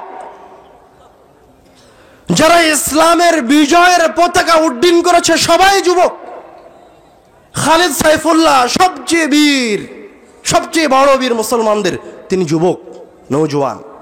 আমর ইবনুল আস যিনি মিশর বিজয় করেছেন, আফ্রিকার দরজাকে উন্মুক্ত করেছেন মুসলমানদের জন্য, উনি একজন টকবগে নওজোয়ান। তারেক বিন জিয়াদ যিনি স্পেন জয় করার জন্য গেছেন, উনি একজন টকবগে নওজোয়ান। মোহাম্মদ বিন কাসেম যিনি সিন দিয়ে পাক ভারতে প্রবেশ করেছেন, উনি 17 বছরের নওজোয়ান। সবাই যুবক। যুবকরা ইতিহাস লিখেছে, যুবকরা ইতিহাস লিপিবদ্ধ করেছে। আল্লাহ রাব্বুল আলামিন যে নবী রাসূলগণকে রিসালাহ দিচ্ছেন, নবুয়াত দিচ্ছেন, এদের সবাইকে নবুয়াত দিয়েছেন যখন তারা নওজোয়ান। কেননা নওজোয়ানরা সবচেয়ে দ্রুত হেদায়াতের পথে এগিয়ে আসবে। নওজোয়ানরা যত দ্রুত একটা পদক্ষেপ গ্রহণ করতে পারবে, নওজোয়ানরা যত স্ট্রিক্ট ভাবে হকের উপরে টিকে থাকতে পারবে, অন্য কেউ পারবে না। এই জন্য আমাদেরকে অবশ্যই শয়তানকে চিনতে হবে। এই জন্য আল্লাহ রাব্বুল আলামিন এই মহান গ্রন্থ কোরআনুল কারীম শুরু করতে বললেন আউযু বিল্লাহি মিনাশ শাইতানির রাজিম দিয়ে। তারপরে বলবেন বিসমিল্লাহির রহমানির রহিম। আল্লাহ রাব্বুল আলামিন যে এই শয়তান শব্দটা বললেন, এই শয়তান শব্দটাও একটা মুআজিজা। কোরআনুল কারীমের প্রত্যেকটা শব্দ, প্রত্যেকটা আয়াত মুআজিজা। আমি তো বললাম যে আমি আপনি কোনোদিন চিন্তা ভাবনা করিনি, শয়তান শব্দটা নিয়েও চিন্তা ভাবনা করিনি। আপনি কি মনে করছেন আল্লাহ রাব্বুল আলামিন কোরআনুল কারীমে যাকে জিন বলছেন, যাকে ইবলিস বলছেন, যাকে শয়তান বলছেন, সবগুলোই একই, সবগুলির অর্থই একই? কোনোদিন নয়। শয়তান শব্দের মাঝে যে অর্থ আছে, এই অর্থ ইবলিসের মাঝেও নাই, এই অর্থ জিনের মাঝেও নাই। জিন তো হচ্ছে ওই জিনিস, ওই সৃষ্টি যাকে আল্লাহ রাব্বুল আলামিন তার ইবাদতের জন্য সৃষ্টি করলেন। ওমা খালাকতুল জিন্না ওয়াল ইনসা ইল্লা লিয়াবুদুন। আমি মানুষ এবং জিনকে সৃষ্টি করেছি আমার ইবাদতের জন্য। যখন জিন আল্লাহ রাব্বুল আলামিনের নাফরমানি করলো, জিন ইবলিস আর শয়তানের পার্থক্যটা শুনে নেন। শয়তান শব্দটার মুআজিজাটা জেনে নেন, জরুরি, জানতেই হবে, শয়তানকে চিনতেই হবে। তো জিন হচ্ছে আল্লাহ যাকে ইবাদতের জন্য সৃষ্টি করলেন, কিন্তু এই জিন যখন মহান রব্বুল আলামিনের নাফরমানি করলো, ওই যে আল্লাহ রব্বুল আলামিন সবাইকে আদমকে সিজদা করার জন্য বললেন, তখন ওই জিনটা বাদে যে ফেরেশতাদের সাথে থাকতো সে বাদে সবাই সিজদা করলো ইল্লা ইবলিস। ওই পৃষ্ঠার শুরুতেই আল্লাহ রাব্বুল আলামিন জিন শব্দ ব্যবহার করলেন। আর ওই পৃষ্ঠার মাঝখানে, কোরআনুল কারীমের ওই পৃষ্ঠার মাঝখানেই এবার ওই জিনকে ইবলিস বলছে। কেন ইবলিস বলছে? কেননা এই জায়গায় জিন আল্লাহ রাব্বুল আলামিনের নাফরমানি করেছে, ও এখন নাফরমান। এই জন্য ওর নামটা পরিবর্তন করে আল্লাহ রাব্বুল আলামিন রেখে দিলেন ইবলিস। ইবলিস হচ্ছে আবলাসা থেকে, যে হতাশ হয়েছে। ও মানুষের চেয়ে বেশি মর্যাদাবান হতে চেয়েছিল, আদম আলাইহিস সালাতু ওয়াস সালামের চেয়ে বেশি মর্যাদাবান হতে চেয়েছিল। আল্লাহ রাব্বুল আলামিন ওকে হতাশ করেছে আর ওর নাম দিয়ে দিয়েছে ইবলিস।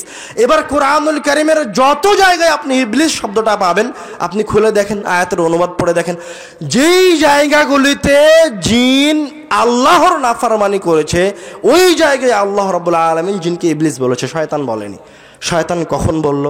যখন এই ইবলিস নিজে আল্লাহর নাফরমানি করলো, আবার আদম আলাইহিস সালাতু ওয়াস সালামকেও বিপদগামী করলেন, তখন আল্লাহ রাব্বুল আলামিন বলছেন ফাআযাল্লাহুমা শাইতান।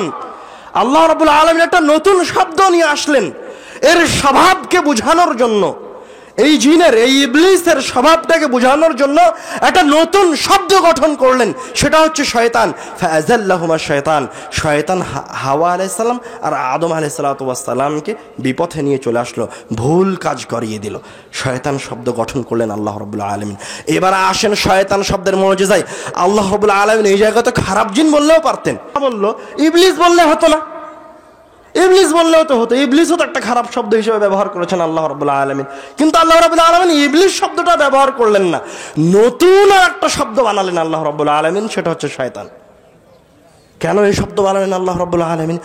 এই শব্দ আল্লাহ রাব্বুল আলামিন এর স্বভাবকে বোঝানোর জন্য বানিয়েছেন, নির্মাণ করেছেন, যাতে করে আপনি যখনই এই শব্দটা উচ্চারণ করবেন তখনই এর স্বভাব সম্পর্কে অবগত হতে পারেন।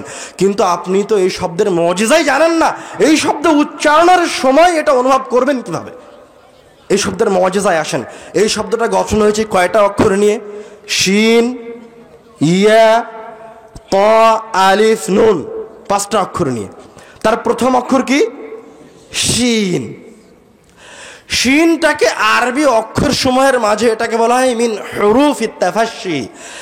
শিন তাফাশশি মানে ছড়িয়ে ছিটিয়ে যায়। এই ছোট ছোট ছিদ্র দিয়ে শিনের উচ্চারণটা বের হয়, বের হয়ে আওয়াজটা কেমন হয়? ছড়িয়ে ছিটিয়ে যায়, ছড়িয়ে যাচ্ছে না আওয়াজটা? শিন অন্য অক্ষরের মতো নয়। তো আল্লাহ রাব্বুল আলামিন এই অক্ষরটা শিন শব্দের শুরুতে নিয়ে আসলেন এই জন্য, এটা বোঝানোর জন্য যে এই শয়তানও ছড়িয়ে ছিটিয়ে আছে, বিছিয়ে আছে জালের মতো, এবং এই শয়তানও ছোট ছোট ছিদ্র দিয়ে আপনার শরীরের লোমকূপ দিয়ে আপনার শরীরে প্রবেশ করবে। তারপরে আসেন ত অক্ষরটাই। ত হচ্ছে মিন হুরুফি শিদ্দা, আরবি অক্ষর সমূহের মাঝে সবচেয়ে শক্তিশালী অক্ষরটাকে আল্লাহ রাব্বুল আলামিন এই শব্দের গঠনে নিয়ে আসলেন। কেন? শাইতান, ত যারা মাখরাজ বুঝে ওরা আরো ভালো বুঝতে পারবে। এই অক্ষর উচ্চারণ করতে শক্তি লাগে, সবচেয়ে শক্তিশালী অক্ষর। আপনি যখনই এই অক্ষরটা উচ্চারণ করবেন, যখনই এই শব্দটা উচ্চারণ করবেন, তখন আপনি শক্তি দিয়ে উচ্চারণ করবেন, যাতে করে আপনি অনুভব করতে পারেন যে যেই শব্দটা আমি উচ্চারণ করছি, উচ্চারণ করতে যেমন আমাকে শক্তি প্রয়োগ করতে হচ্ছে, শক্তির প্রয়োজন হচ্ছে, তেমনি ভাবে আমি যার নাম নিচ্ছি এই শয়তানও, এই বস্তুটাও, এই সৃষ্টিটাও হচ্ছে মহাশক্তিশালী, পাওয়ারফুল, ক্ষমতার অধিকারী। তারপরে আসেন আলিফ, ত, আলিফ, নুন। এই আলিফটাকে, এই মাদ্দের অক্ষরটাকে আরবি ভাষায় বলা হয় মিন হুরুফিল ইশবা। ইশবা মানে পরিতৃপ্ত, আশবা মানে পরিতৃপ্ত হয়েছে। আকালতু ওয়া শাবিআতু, আমি যখন খাই, খাওয়ার পর আমাদের পেটটা পরিপূর্ণ হয়ে যায় না, এর নাম হচ্ছে পরিতৃপ্ত হওয়া। তো আল্লাহ রাব্বুল আলামিন হুরুফুল ইশবা এই আলিফটাকে এই জায়গায় নিয়ে এসেছেন কেন? কেন পরিতৃপ্ত হওয়ার অর্থ এই জায়গায় দিচ্ছেন এই শব্দের গঠনে? শাইতান, যাতে করে আপনি যখনই এই অক্ষরটা উচ্চারণ করবেন তখনই যেন আপনার মাথায় এই অর্থটাও আসে যে আমি যার নাম নিচ্ছি ও হচ্ছে কুমন্ত্রণা দিয়ে ভরপুর, ও হচ্ছে শয়তানিতে ভরপুর, ওর মাঝে কোনো উপকার নাই, ও খারাপে, ভ্রষ্টতায়, কুমন্ত্রণায়, ন্যাক্কারজনক জিনিস দিয়ে ভর্তি করে রাখা আছে। এই জন্য ওর নাম রাখা হয়েছে শয়তান।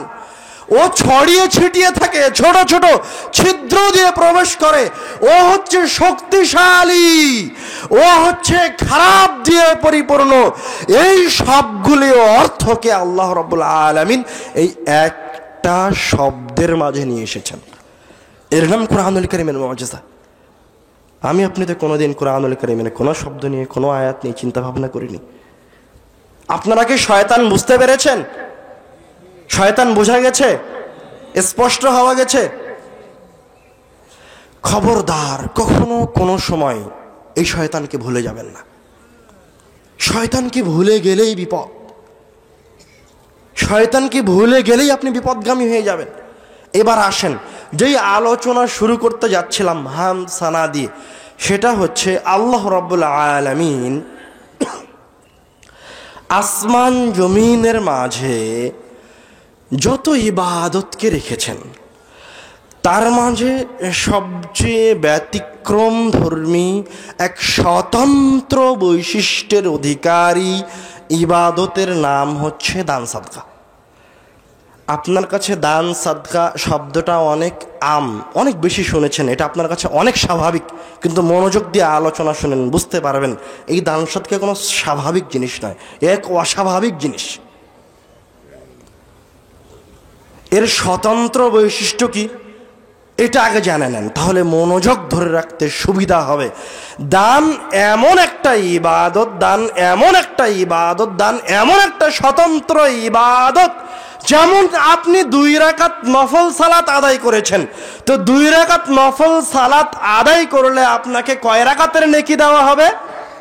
2 রাকাতের নেকি দেওয়া হবে, ওখানেই শেষ। আপনি রমজানের 1 মাস সিয়াম পালন করলে কয় মাসের সিয়ামের নেকি হবে? 1 মাসের সিয়ামের নেকি হয়ে শেষ। একবার হজ করলে কয়টা হজের নেকি হবে? একটা হজের নেকি দিয়ে শেষ।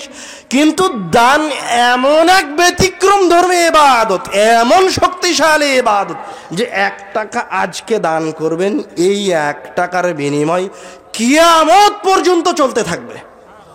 সুবহানাল্লাহ, এর নাম হচ্ছে দান।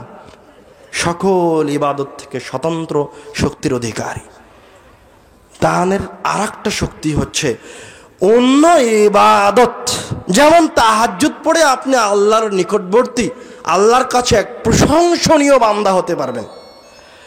কিন্তু তাহাজ্জুদ পড়ে তাহাজ্জুদের সালাত আদায় করে করে এক সময় গিয়ে আল্লাহর নিকটবর্তী বান্দা হবেন। একদিন তাহাজ্জুদের সালাত আদায় করেই কি আপনি আল্লাহর সবচেয়ে নিকটবর্তী বান্দা হয়ে যাবেন? তা কি হবে? তা হবে না। একবার সুবহানাল্লাহ আলহামদুলিল্লাহ বলেই কি আপনি আল্লাহর সবচেয়ে নিকটবর্তী বান্দা হয়ে যাবেন, সবচেয়ে বড় প্রশংসাকারী হয়ে যাবেন? তা কিন্তু হবে না। মানে সাথে সাথে কাজ করবে না, তাহাজ্জুদের সালাতও সাথে সাথে কাজ করবে না, ইনস্ট্যান্ট কাজ করবে না। কোনো ইবাদত এরকম নাই যে ইবাদতটা একদম ইনস্ট্যান্ট উপস্থিত সঙ্গে সঙ্গে বিদ্যুতের মতো কাজ করতে পারে। দান সাদকা ছাড়া। দান এমন একটা ইবাদত, এমন শক্তিশালী ইবাদত, আপনি এখন 50,000 টাকা দিয়েছেন, উপস্থিত এখনই 50,000 টাকার বিনিময়ে আপনার আমলনামা থেকে ওই 50,000 পরিমাণ আপনার ইখলাসের উপর নির্ভর করে আপনার পাপকে মুছে দেওয়া হয়েছে। তার নাম দান। দান এমন একমাত্র ইবাদত যাকে দিয়ে আল্লাহর রাসূল দুনিয়াতেই জান্নাতের জমিকে বিক্রি করেছে, জান্নাতের বাড়িকে বিক্রি করেছে, জান্নাতের গাছ বিক্রি করেছে। তার নাম দান। বুঝতে পারেননি এখনো? আল্লাহ রাব্বুল আলামিন কি বলেছে যে এই 2 ওয়াক্ত সালাত আদায় করো, আমি তোমাকে জান্নাতের একটা বাড়ি করে দিলাম। আল্লাহর বলেছে যে তুমি এই আজকে এই 2 রাকাত সালাত আদায় করো, এই 2 রাকাত সালাত আদায়ের বিনিময়ে তোমাকে জান্নাতে একটা খেজুরের গাছ দেওয়া হলো। এইরকম কোনো হাদিস আছে? এরকম হাদিস নাই। কিন্তু আল্লাহ রাব্বুল আলামিন দানকে এমন শক্তিশালী, এমন পাওয়ার দিয়ে রেখেছেন যে আল্লাহর রাসূল দুনিয়াবী জীবনের একটা খেজুর গাছ দিয়ে জান্নাতের একটা খেজুর গাছকে বিক্রি করে দিয়েছেন। ও দুনিয়াতে একটা খেজুরের গাছ দান করে দিয়েছে আল্লাহর রাস্তায়, বিনিময়ে জান্নাতে তার জন্য একটা খেজুরের গাছ দিয়ে দেওয়া হয়েছে। তার নাম দান।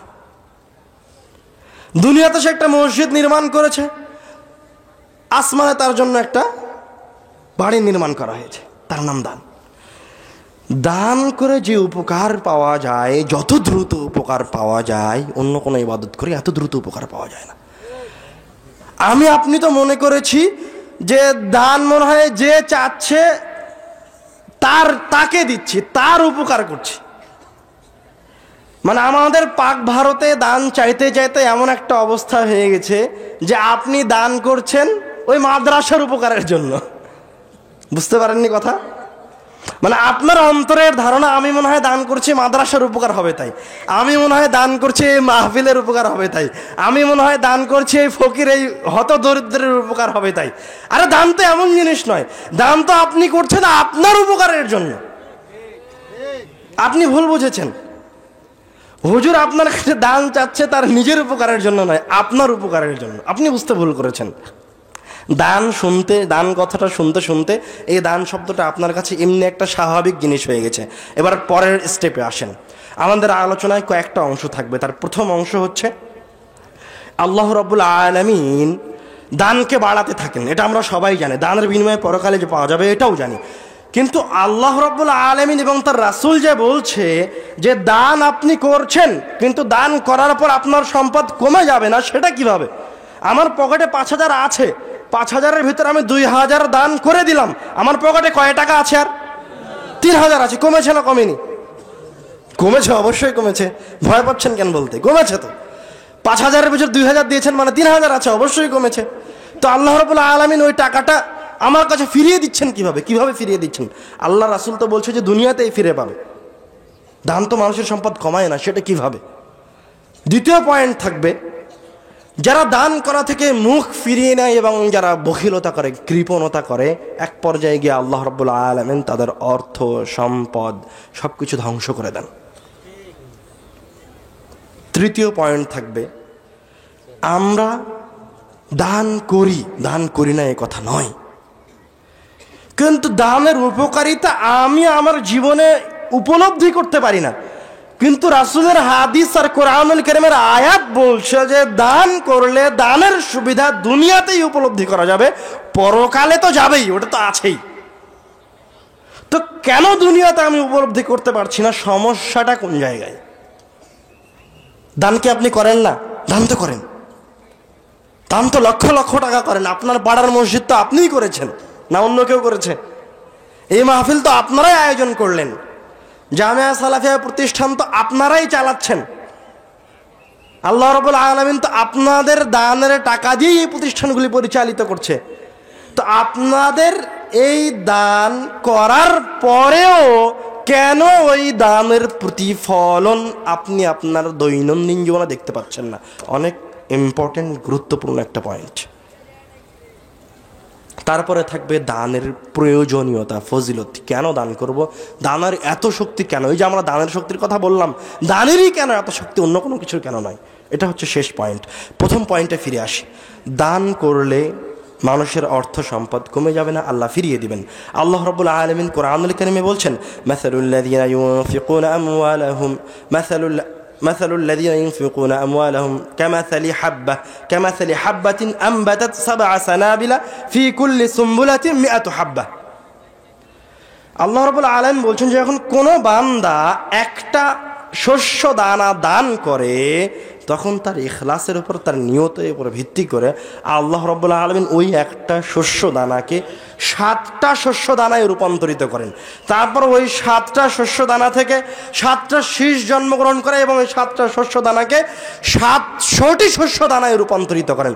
এইভাবে কিয়ামত পর্যন্ত ওই শস্য দানাটা যেটা আপনি দান করেছেন আল্লাহর রাস্তায়, কিয়ামত পর্যন্ত ওটাকে বৃদ্ধি করতেই থাকেন। একটা শস্য দানা আপনি যদি ইখলাসের সাথে দান করেন, তো কিয়ামতের মাঠে গিয়ে দেখবেন ওই একটা শস্য দানা কয়েক মন শস্য দানার সমান হয়ে গেছে। তার নাম হচ্ছে দান, বাড়তেই থাকে, কথা আল্লাহ বলছেন। এবার আসেন, দান কমে না। রাসূল সাল্লাল্লাহু আলাইহি ওয়াসাল্লাম নিজে বলছে, মা নাকাসাত সাদাকাতুন মিন মাল, দান করলে দানকারীর সম্পদ কমে না, কমে না, কমে না, কমে না। হাদিসে কুদসিতে আসছে। হাদিসে কুদসি কি? যে কথা আল্লাহ বলেছে কিন্তু কোরআনে লেখা হয়নি, হাদিসে লেখা আছে, তার নাম হাদিসে কুদসি। আবু হুরায়রা রাদিয়াল্লাহু তাআলা আনহু বলছেন, রাসূল বলেছেন, রাসূল বলছে, আল্লাহ বলেছেন, ইয়া ইবনে আদম উনফিক আলাইকা, হে আদম সন্তান, তুমি টাকা পয়সা দান করো, আমি আল্লাহ তুমি যেটা দান করছো, তুমি যদি দান করো তো আমি আল্লাহ তোমার পিছনে ব্যয় করব। তুমি যেটা দান করছো সেটা আমি পূরণ করে দিব। এই কথা কে বলছেন? আল্লাহ বলছেন। তো এখন প্রশ্ন তো আবার থেকে যায় যে আল্লাহ রাব্বুল আলামিন এই টাকা কিভাবে পূরণ করে দিচ্ছেন? এই টাকা কিভাবে পূরণ হচ্ছে? তার উদাহরণও আল্লাহর রাসূল আমাদেরকে দিয়ে গেছেন। কোথায় দিয়ে গেছেন? সহিহ বুখারীর হাদিস, সহিহ মুসলিমের হাদিস, দুইটি সবচেয়ে শ্রেষ্ঠ শুদ্ধ গ্রন্থে রাসূল সাল্লাল্লাহু আলাইহি ওয়াসাল্লাম একটা ঘটনা বর্ণনা করেছে। ঘটনাটা মনোযোগ দিয়ে শোনেন, মনে রাখার চেষ্টা করবেন, নিজে শুনেন, বাড়িতে গিয়ে আপনার সন্তানকেও শোনাবেন। দান হচ্ছে একজন মুমিনের জন্য সবচেয়ে জরুরি জিনিস, দান থেকে বাঁচার উপায় নাই। রাসূল সাল্লাল্লাহু আলাইহি ওয়াসাল্লাম বলছেন, একদা একজন পথিক মরুভূমি দিয়ে হেঁটে যাচ্ছে। ফাসামি আসাউতান ফি সাহাবাতিন ইসকি হাদিকাতা ফুলান, হাঁটতে হাঁটতে সে একসময় একটা মেঘ থেকে একটা আওয়াজ শুনতে পেল, ইসকি হাদিকাতা ফুলান, অমুকের বাগানে বৃষ্টি বর্ষণ করো। ফাতানাহা যালিকা সাহাব, তখন ওই মেঘটা একদিকে যেতে লাগলো। ফাফরাগা মাআহু ফি হাররাতিন, যেতে যেতে একটা প্রস্তর ভূমিতে গিয়ে ওই মেঘটা মুষলধারে বৃষ্টি বর্ষণ করলো। ফাইযা ফিহি শারজাতুন মিন তিলকা শিরাজ ক্বাদ ইস্তাওআবাত যালিকাল মাআ কুল্লাহ, এবং যত বৃষ্টি ওই মেঘ থেকে বর্ষণ হলো সব বৃষ্টিগুলি ওই প্রস্তর ভূমির বিভিন্ন নালা দিয়ে এসে এক জায়গায় জমা হলো, একটা নালায় জমা হলো এবং একদিকে যেতে লাগলো। তখন ওই পথিকও ওই পানিকে অনুসরণ করে যেতে লাগলেন।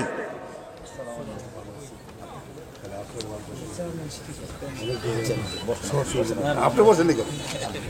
আপনি নিচে বসে, আমার কোনো সমস্যা নেই, আপনি বসেন।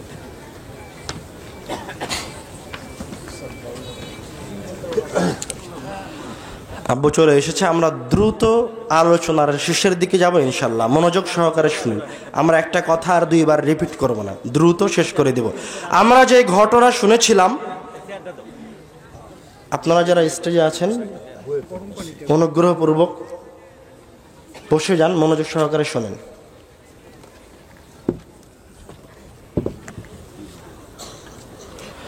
আমরা যে ঘটনা বলছিলাম ওই ঘটনায় ফিরে যাই। একজন পথিক মরুভূমি দিয়ে হেঁটে যাচ্ছে, মেঘ থেকে আওয়াজ পেলেন যে অমুকের জমিনে বৃষ্টি বর্ষণ করো। অতঃপর মেঘটা একদিকে যেতে লাগলো, গিয়ে একটা প্রস্তর ভূমিতে, পাথরের ভূমিতে বৃষ্টি বর্ষণ করলো। সেই পানিগুলি আবার একটা নালায় জমা হলো, জমা হয়ে একদিকে যেতে লাগলো। তখন ওই পথিকও ওই পানিকে অনুসরণ করতে লাগলেন, দেখা যাক পানি কোন দিকে যায়।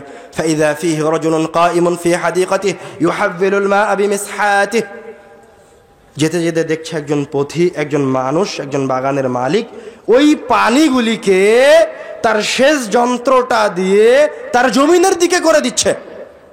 এখন পথিককে জিজ্ঞাসা করছে, ইয়া আব্দুল্লাহ মাসমুক, হে আল্লাহর বান্দা তোমার নাম কি? ক্বালা ফুলান আল ইসমুল্লাযী সামিআহু ফিস সাহাব। ওই নামটাই বলল যেই নামটা পথিক মেঘে শুনতে পেয়েছিল। এবারকার ওই বাগানের মালিক উল্টা জিজ্ঞাসা করছে, লিমা তাসআলুনি আন ইসমি, তুমি আমার নাম কেন জানতে চাচ্ছ হে পথিক?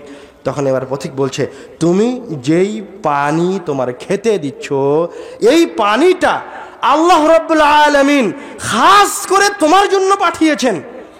একটা মেঘ থেকে আমি তোমার নাম শুনেছি, তোমার নাম, তোমার নির্দেশে এই মেঘ এক জায়গায় গিয়ে বৃষ্টি বর্ষণ করেছে, সেই বৃষ্টির পানি এই নালা দিয়ে এসেছে, তারপর তুমি এই পানিকে তোমার জমিনে দিচ্ছ।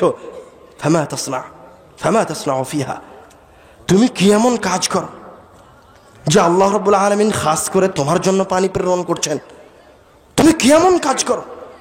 এবার বাগানের মালিক বলছে, ফাইযা কুলতা যালিক, তুমি যেমন বলছো ঘটনা যদি তাই হয় তাহলে শোনো আমি কি করি।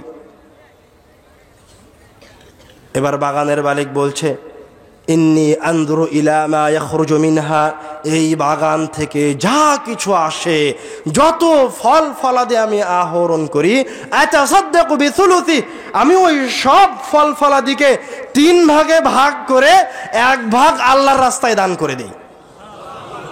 ওয়া আকুলু আনা ওয়া ইয়ালি সুলুস, আর আমি আর আমার পরিবার 1 ভাগ খাওয়া দাওয়ার জন্য রাখি। ও আরুদ্দু ইলাইহি সুলুসা, এবং আর 1 ভাগ রেখে দেই পুনরায় চাষাবাদের জন্য। তো আপনি ঘটনা থেকে কি বুঝলেন? ও কিন্তু আল্লাহ রাব্বুল আলামিনের উপর বিশ্বাস রেখে প্রত্যেক বছরই তার সম্পদের 3 ভাগের 1 ভাগ দান করে দিচ্ছে। তো আল্লাহ রাব্বুল আলামিন তার সম্পদকে কিভাবে ফিরিয়ে দিচ্ছেন সে কি জানে? সে কিন্তু জানে না কিভাবে তার সম্পদ তার কাছে ফিরে আসছে। তার সম্পদ তার কাছে শুধু ফিরে আসেনি, কয়েকটা শিক্ষা এই হাদিসে। তার প্রথম শিক্ষা হচ্ছে, ওই লোকের প্রত্যেক বছরের চাষাবাদের ব্যবস্থা করে দিচ্ছেন আল্লাহ।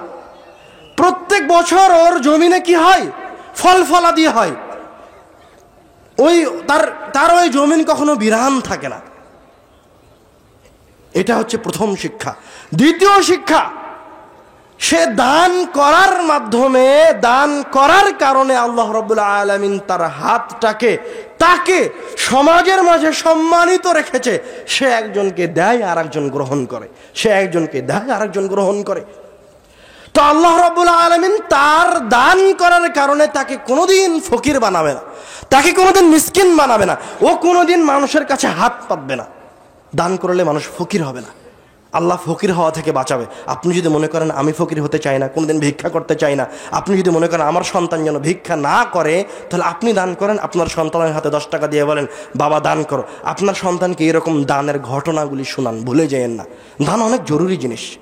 তৃতীয় শিক্ষা হচ্ছে যেটা আমরা বললাম, যে আল্লাহ রাব্বুল আলামিন এবং তার রাসূল বলছে দান করলে দুনিয়াতেই ওই অর্থ সম্পদ ফিরে আসে। আবার তো কিভাবে ফিরে আসে দেখলেন? প্রত্যেক বছর 3 ভাগের 1 ভাগ দান করে দিচ্ছে, তো তার সম্পদ 2 ভাগ হয়ে গেছে না? তো পরের বছর কি 2 ভাগই আছে না? আবার পূরণ হয়েছে, আবার ফিরে আসছে, আবার আবাদ হচ্ছে, আবার দান করে দিচ্ছে। এই সিলসিলা জারি আছে, আল্লাহ রাব্বুল আলামিন পূরণ করতে আছে। এবার আসেন দ্বিতীয় পয়েন্টে, আল্লাহ রাব্বুল আলামিন অর্থ সম্পদকে ধ্বংস করে দেন। তার একটা ঘটনা স্বয়ং নিজে আল্লাহ রাব্বুল আলামিন সূরা কালামে বলেছেন 17 থেকে 33 নম্বর আয়াতে। এক জায়গায় একজন সৎ লোক বসবাস করত, তার সন্তানেরা ছিল। তিনি যখনই ফলমূল আহরণ করতেন, তখনই ফকির মিসকিনরা তার বাগানের আশেপাশে ভিড় লেগে যেত। উনি সবাইকে তার আহরণ করা ফলমূল দিতেন, যারা চাইতে আসতো সবাইকে দিতেন। এতে তার সন্তানেরা খুব নারাজ হতো। তারা তার বাপকে বলেছিল যে তুমি এইভাবে ফলমূল ফকির মিসকিনকে দিও না, প্রত্যেক বছর আমরা নোকসানের শিকার হচ্ছি। 30 মণ যদি আম হয় আর 10 মণও যদি ফকির মিসকিনরা নিয়ে যায়, তো লস হলো না? হয়েছে তো, লস হয়েছে না হয়নি? ভয় পাচ্ছেন কেন বলতে? লস হয়েছে না? 30 মণের 10 মণ যদি ফকির মিসকিন নিয়ে যেত, আছে কয় মণ? 20 মণ লস হয়েছে। তো তার সন্তানেরা নারাজ। যখন ওই লোক মারা গেল, তখন তার সন্তানরা এবার ঐক্যমত পোষণ করলো যে আমরা আর কোনোদিন দান করব না। তারা এই ঐক্যমত পোষণ করে ঘুমাতে গেছে। সকালে উঠে এবার তারা একদম সকাল সকাল তাদের বাগানে যাচ্ছে, আগেই সব ফল ফলাদে আহরণ করে নিয়ে চলে যাবে, কোনো ফকির মিসকিন যেন বাগানে না আসতে পারে। আল্লাহ রাব্বুল আলামিন কোরআনুল কারীমে বলছেন ফাতালাকু ওয়া হুম ইয়াতাখাফাতুন আল্লা ইয়াদখুলান্নাহা আল-ইয়াওমা আলাইকুম মিসকিন। আজকে যেন তোমাদের বাগানে কোনো ফকির না আসতে পারে। এবারকার ওরা যখন বাগানের কাছে গিয়ে বলছে ইন্না লাদাল্লুন, আমরা মনে হয় পথ ভুল করেছি, অন্য কোনো জায়গায় এসেছি, আমরা মনে হয় পথভ্রষ্ট হয়েছি। বাল নাহনু মাহরুমুন, আমরা মনে হয় আল্লাহর নিয়ামত থেকে বঞ্চিত হয়েছি, আমরা মনে হয় শাস্তির শিকার হয়েছি, আমাদের ওপর থেকে মনে হয় এই বাগানের নিয়ামতকে উঠিয়ে নেওয়া হয়েছে। তো এই বাগানে কি ঘটনা ঘটে গেছে, এই কথাও আল্লাহ রাব্বুল আলামিন কোরআনুল কারীমে বলে দিয়েছেন।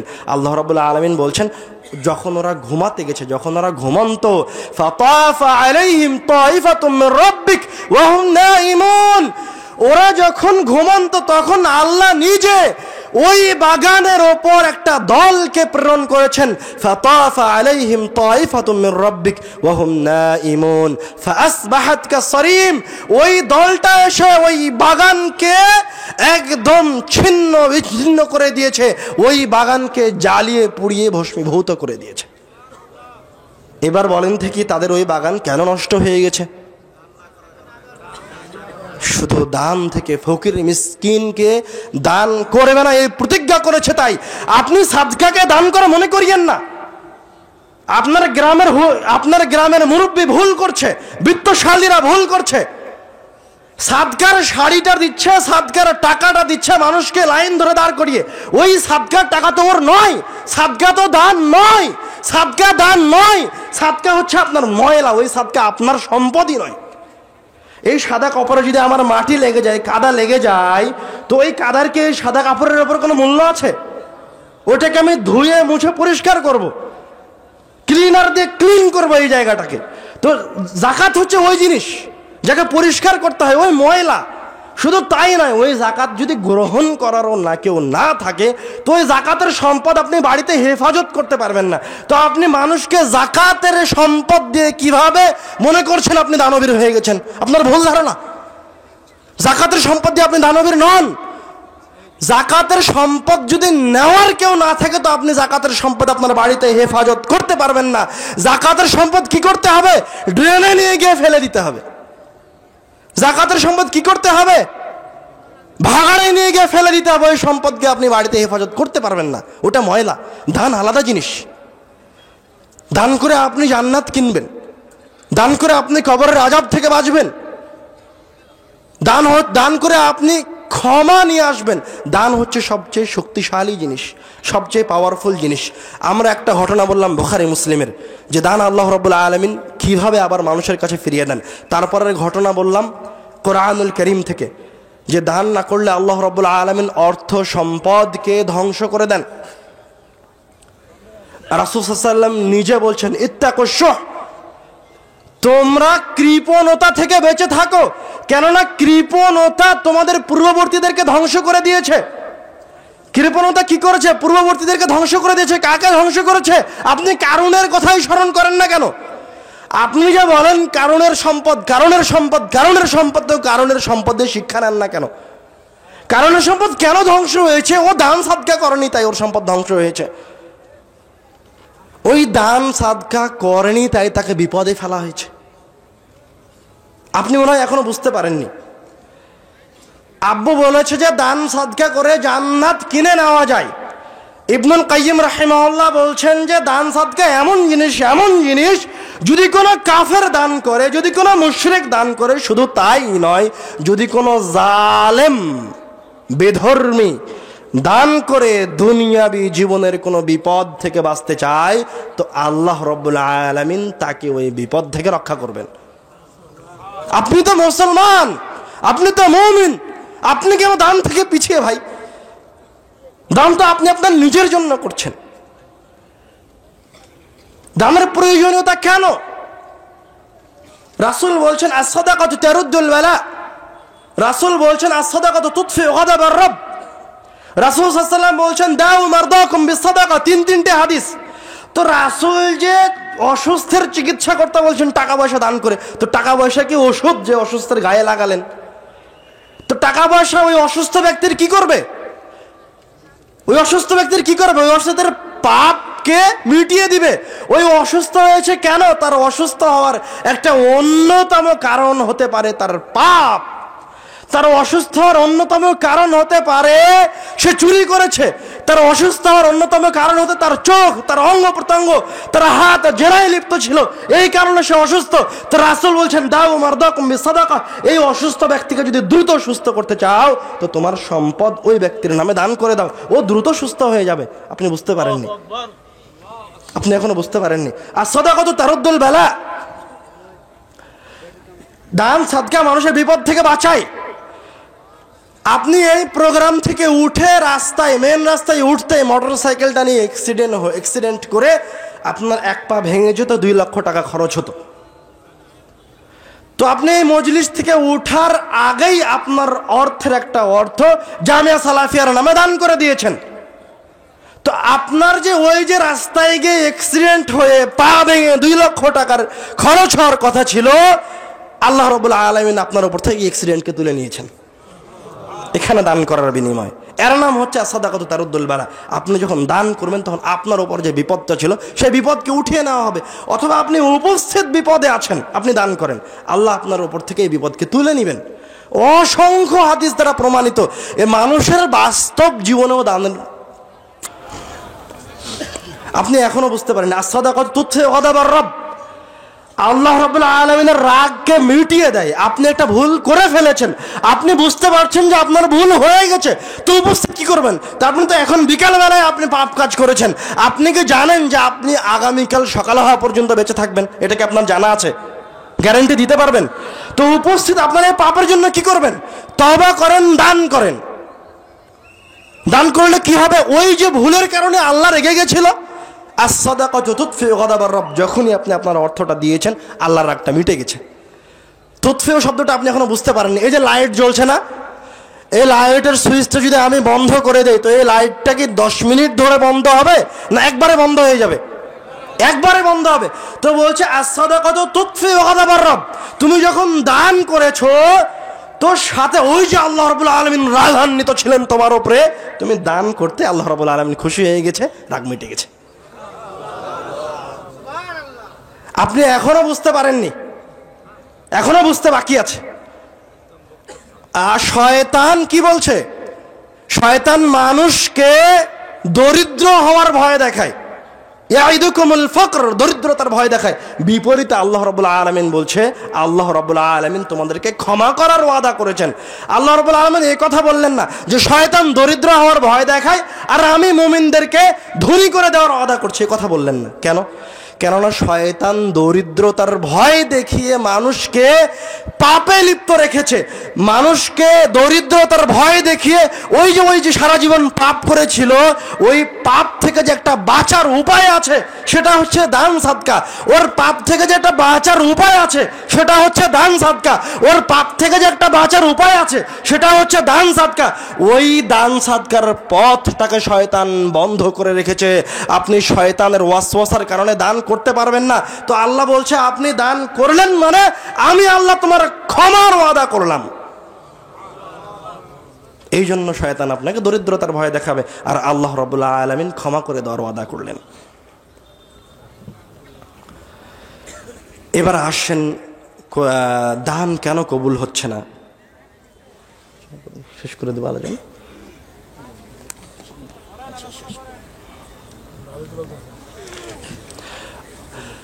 আমার অন্য আলোচনায় এই অংশটা আছে, আপনার দান সাদকার অন্য আলোচনায় গিয়ে অংশটা শুনেন যে দান কেন কবুল হয় না।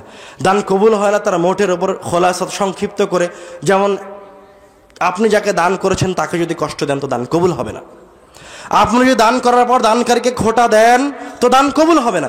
যেমন আপনি আপনার এলাকার বিত্তশালী মানুষ, একজন ফকিরকে আপনি 2 লক্ষ টাকা দিয়ে তার বাড়ি করে দিয়েছেন। এবার আপনি মনে করছেন যে এই ফকির আজকে থেকে আমার অধীনস্থ, আপনার এই দান কবুল হবে না। আপনি যদি ওই লোকটা 2 দিন পরে যার বাড়ি করে দিলেন, 2 দিন পরে আপনাকে এসে গালি দিচ্ছে, তখন আপনি তাকে গিয়ে বলছেন এই তোর বাড়িটা তো আমি করে দিয়েছি, আপনি তাকে খোটা দিচ্ছেন, আপনার ওই দান কবুল হবে না, ওই দান কোনো কাজে আসবে না। অহংকার করে দান করলে দান কবুল হয় না।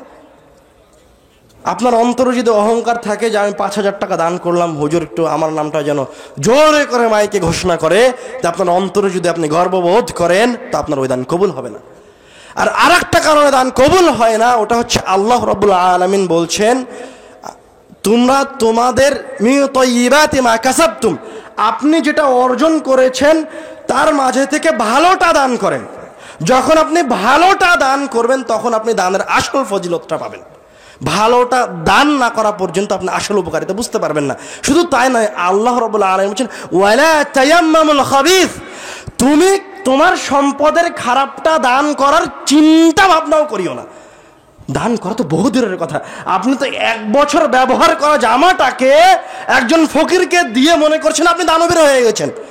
বড় লোকের বাড়ি আপনার, বড় লোকের সন্তান আপনার, প্রায় 100 জামা কাপড় আছে, প্রত্যেক বছরে আপনি 100 কাপড় 100 জন ফকিরকে দিয়ে মনে করছেন আমি 100 জন ফকিরকে 100টা কাপড় দিয়েছি। আপনি এভাবে নিজেকে দানবীর মনে করিয়েন না। আপনি তো আপনার ব্যবহার করা জামাটা দিচ্ছেন। আপনি খাবার খাওয়ার পর যে খাবার বেঁচে গেছে ওই খাবার কোনো ক্ষুধার্তকে দিয়ে মনে করেন না আপনি দানবীর হয়ে গেছেন। ওইটা আপনার দান নয়। ওটা কি? ওই জিনিসটা নষ্ট হয়ে যেত, ওইটা দিয়ে আপনি একজনের উপকার করেছেন, ওটা আপনার দান নয়। ওয়ালা তায়াম্মামুল খাবিস, তোমরা খারাপ জিনিসটাকে দান করার চিন্তা ভাবনা করো। তোমরা কোনটা দান করো? ওটা দান করো যেটা তোমাকে দিলে তুমি খুশি হবা। আপনাকে একটা পুরাতন কাপড় যদি আমি হাদিয়া দিই তো আপনি কি খুশি হবেন? খুশি হবেন না, আপনি উল্টা আমাকে মারতে আসবেন। আপনি 50 লক্ষ টাকার মালিক, 1 কোটি টাকার মালিক, আমি আপনার হাতে 50 টাকা তুলে দিলাম, আপনি আমাকে বলুন সবাই মিলে ধরে একে মিটা পিটাও। তো আপনি কিভাবে মনে করলেন যে আপনার ব্যবহার করা জামাটা, আপনার 50টা টাকা, আপনার খাবারের উচ্ছিষ্টাংশ দান? এগুলি দান নয়। এগুলি করে ওই দানের আসল ফজিলত পাওয়া যাবে না। এবার আসেন আমাদের আলোচনার শেষের দিকে। দান বাস্তবেই অতীব জরুরি। আল্লাহ রাব্বুল আলামিন বলছেন ওয়া আনফিকু মিম্মা রাযাকনাকুম মিন ক্বাবলি আন ইয়াতিয়া আহাদাকুমুল মাউত, তোমাদের কাছে মৃত্যু আসার আগেই তোমরা দান করো। وأنفقوا مما رزقناكم من قبل أن يأتي أحدكم الموت فيقول ربي لولا أخرتني إلى أجل قريب لأصدق وأكن من الصالحين। আল্লাহ রাব্বুল আলামিন নিজে বলছেন যখন তোমাকে মৃত্যু গ্রাস করবে, আপনি একজন মুমিন, আপনারও পাপ থাকতে পারে, তো তো আপনাকে যখন মৃত্যু গ্রাস করবে তখন আপনি আল্লাহ রাব্বুল আলামিনের কাছে কি ফরিয়াদ করবেন? আল্লাহ রাব্বুল আলামিনকে এই কথা বলবেন না, হে আল্লাহ আমাকে দুনিয়াবী জীবনে 1 মিনিটের জন্য ফিরিয়ে দাও, আপনি আমাকে দুনিয়াবী জীবনে ফিরিয়ে দাও, আমি তাহাজ্জুদের সালাত পড়বো, দুনিয়াতে ফিরিয়ে দাও 5 ওয়াক্ত সালাত আদায় করব, দুনিয়াতে ফিরিয়ে দাও হজ কায়েম করব, দুনিয়াতে ফিরিয়ে দাও রমজানের সিয়াম রাখবো। কোনো কিছুই বলবেন না। কি বলবেন? ফাসাদাকু আকুম মিনাস সালিহিন, হে আল্লাহ 1টা মিনিট সময় দেন, আমি আমার অর্থ সম্পদ দান করে সালেহিনদের অন্তর্ভুক্ত হব। কেননা আপনি যখন মারা যাবেন তখন দেখবেন সবচেয়ে শক্তিশালী জিনিস যেটা আপনার সামনে, সেটা হচ্ছে দান। মা মিনকুম মিন আহাদিন ইল্লা সাইয়ুকাল্লিমুহুল্লাহ লাইসা বাইনাহু ওয়া বাইনাহু তুরজুমান। কিয়ামতের দিন আল্লাহ রাব্বুল আলামিন আপনার সাথে কথা বলবেন, আপনার আল্লাহর মাঝে কোনো অনুবাদক থাকবে না। ফায়ানজুরু আইমানা মিনহু ফালা ইয়ারা ইল্লা মা কদ্দাম, আপনি আপনার ডান দিকে তাকাবেন, আপনি দুনিয়াতে যা করেছেন তাই দেখতে পাবেন। ওয়ায়ানজুরু আশআমা মিনহু ফালা ইয়ারা ইল্লা মা কদ্দাম, আপনি আপনার বাম দিকে তাকাবেন, আপনি আপনার দুনিয়াবী জীবনে যা করেছেন তাই দেখতে পাবেন। ফায়ানজুরু বাইনা ইয়াদাই ফালা ইয়ারা ইল্লা আন-নারা তিলকা ওয়াজহি, আপনি যখন এবার আপনার সামনের দিকে তাকিয়েছেন আপনি দেখছেন আপনার জন্য লেলিহান আগুনের শিক্ষা অপেক্ষা করছে, জাহান্নামের আগুন আপনার জন্য অপেক্ষা করছে। আপনার কোনো আমল যেগুলোকে আপনি দেখলেন, আপনার কোনো আমল আপনার কোনো কাজে আসেনি, সামনে আগুন। রাসূল বলছেন ইত্তাকুন নারা ওয়ালাউ বিশাক্কি তামার, যে আগুনটাকে তুমি দেখছো, পরিবেশ বর্ণনা করছেন কিয়ামতের দিনের, ইত্তাকুন নারা ওয়ালাউ বিশাক্কি তামার। তুমি যদি এই আগুন থেকে বাঁচতে চাও, আর তোমার অর্থ সম্পদ যদি একটা খেজুর হয়, তো ওই খেজুরটাকে কয়েক টুকরা করো, কয়েক টুকরা করে 1 টুকরা দান করে দিয়ে এই আগুন থেকে বাঁচার চেষ্টা করো। তারপরেও দান করে আগুন থেকে বাঁচো, কেননা দান না করে আগুন থেকে বাঁচার কোনো উপায় নাই। আপনার সম্পদ যদি একটা খেজুরের সমান হয়, তবে ওখান থেকে একটা অংশ বের করে দান করতে হবে। কিয়ামতের দিনে যখন আমলনামা শেষ হয়ে যাবে, ওজন করা শেষ হয়ে যাবে, মানুষ জান্নাতে যাবে, জাহান্নামে যাবে, তখন জান্নাতীরা জাহান্নামীদেরকে এসে বলবে, জাহান্নামীদের মাঝে কিছু মুসলমানও থাকবে, মুমিনও থাকবে, কিছু মুমিন থাকবে না, জাহান্নামে থাকবে। ওদেরকে সে জিজ্ঞাসা করবে, মা সালাকাকুম ফি সাকার, তোমাদেরকে কি জাহান্নামে নিয়ে এসেছে? মা সালাকাকুম ফি সাকার, আমরা তো মুসলমান ছিলাম দুনিয়াতে, তোমরাও তো মুসলমান ছিলে, তোমরা কেন জাহান্নামে? মা সালাকাকুম ফি সাকার, তখন ওরা উত্তরে বলবে, লাম নাকু মিনাল মুসাল্লিন ওয়া লাম নাকু নুতঈমুল মিসকিন, কেননা তোমরা দুনিয়াবী জীবনে দান সাদকা করেছো, আর আমরা দুনিয়াবী জীবনে হত দরিদ্রকে, ফকির মিসকিনকে, ওয়ালাম নুতঈমুল মিসকিন, আমরা ফকির মিসকিনকে খাওয়াইনি, এই জন্য জাহান্নামে। ওয়ালাম নাকু মিনাল মুসাল্লিন, আমরা দুনিয়াবী জীবনে সালাত আদায় করিনি আর ফকির মিসকিনকে খাওয়াইনি, এই জন্য জাহান্নামে। দান আপনার জন্য জরুরি জিনিস। দানের বিষয়ে অসংখ্য হাদিস আছে, অসংখ্য ফজিলতের হাদিস আছে। তার একটা হাদিসের আমি একটা সারমর্ম বলে দেই ছোট্ট করে, দান করতেই হবে, করতেই হবে, করতেই হবে। রাসূল বলছে, সাহাবী জিজ্ঞাসা করছে যে দান করার যদি কিছু না থাকে তো আমি কি দিয়ে দান করবো, আমার কিছু নাই। তখন বলছে, তুমি কাজ করে উপার্জন করে দান করো, মানুষের বাড়িতে যায় কাজ করো, 50 টাকা উপার্জন করো, 25 টাকা দান করো, তবুও তোমাকে দান করবো, আমার কাজ করার সক্ষমতা নেই, তখন কি করবো? তখন বলছে, আরেকজনকে সহযোগিতা করে দান করো, আরেকজনকে সহযোগিতা করাই তোমার জন্য দান, আরেকজনকে পরামর্শ দেন, আরেকজনকে দান করতে বলেন, ওইটাই আপনার জন্য দান। বলছে, আমার কাছে পরামর্শ দেওয়ার বা সহযোগিতা করারও সক্ষমতা নাই, তখন কি করবে? তখন তুমি আলহামদুলিল্লাহ পড়ো, সুবহানাল্লাহ পড়ো, এটাই তোমার জন্য দান। মানে দান থেকে বের হয়ে আসার কোনো উপায় নাই, দান করতেই হবে, যে কোনো মূল্যে করতে হবে। দান আপনার প্রয়োজনে আপনি দান করবেন, হুজুরের প্রয়োজনে নাই, মাদ্রাসার প্রয়োজনে নাই, মসজিদের প্রয়োজনে নাই। আপনি বুঝতে ভুল করেছেন, হুজুর দান উঠাচ্ছে, আপনি মনে করছেন মনে হয় হুজুরের দরকার টাকার, তাই দান তুলছে, তার মানে হুজুরের উপকারের জন্য দিচ্ছেন, তাই কি? তা নয়, দান আপনি আপনার উপকারের জন্য দিচ্ছেন, আপনার সন্তানের উপকারের জন্য দিচ্ছেন। আল্লাহ রাব্বুল আলামিন আমাদের এই আলোচনা থেকে যেটা শিখেছি সেটা মনে রাখার তৌফিক দান করুন, আল্লাহুম্মা আমিন। দানের আমরা যে 2টি ঘটনা বলছি, ঘটনা বলার পিছনে অন্যতম কারণ আপনি ওই ঘটনাকে স্মরণ রাখবেন। ঘটনা স্মরণ রাখা সহজ, আপনার ছোট বাচ্চাটাকে দানের ঘটনা শোনাবেন, অবশ্যই শোনাবেন। দানের ওপর আপনার সন্তানকে, আপনার পরিবারকে অভ্যস্ত করবেন। আল্লাহ রাব্বুল আলামিন আমাদেরকে বেশি বেশি দান সদকা করার তৌফিক দান করুন, আল্লাহুম্মা আমিন। এবং আমরা শুরুতে যে শয়তানের কথা বলেছিলাম ওই শয়তানের কথা যেন কোনোভাবেই ভুলে না যাই। ওই শয়তানকে যেভাবে চিনেছি তার চেয়ে যেন আরও ভালোভাবে চেনার চেষ্টাই থাকি সবসময়। আল্লাহ রাব্বুল আলামিন আমাদেরকে সেই তৌফিক দান করুন। আল্লাহুম্মা আমিন। ওয়া আখিরু দাওয়ানা আলহামদুলিল্লাহি রাব্বিল আলামিন। আসসালামু আলাইকুম। ঠিক আছে বাইরে লই হরমেন নাকি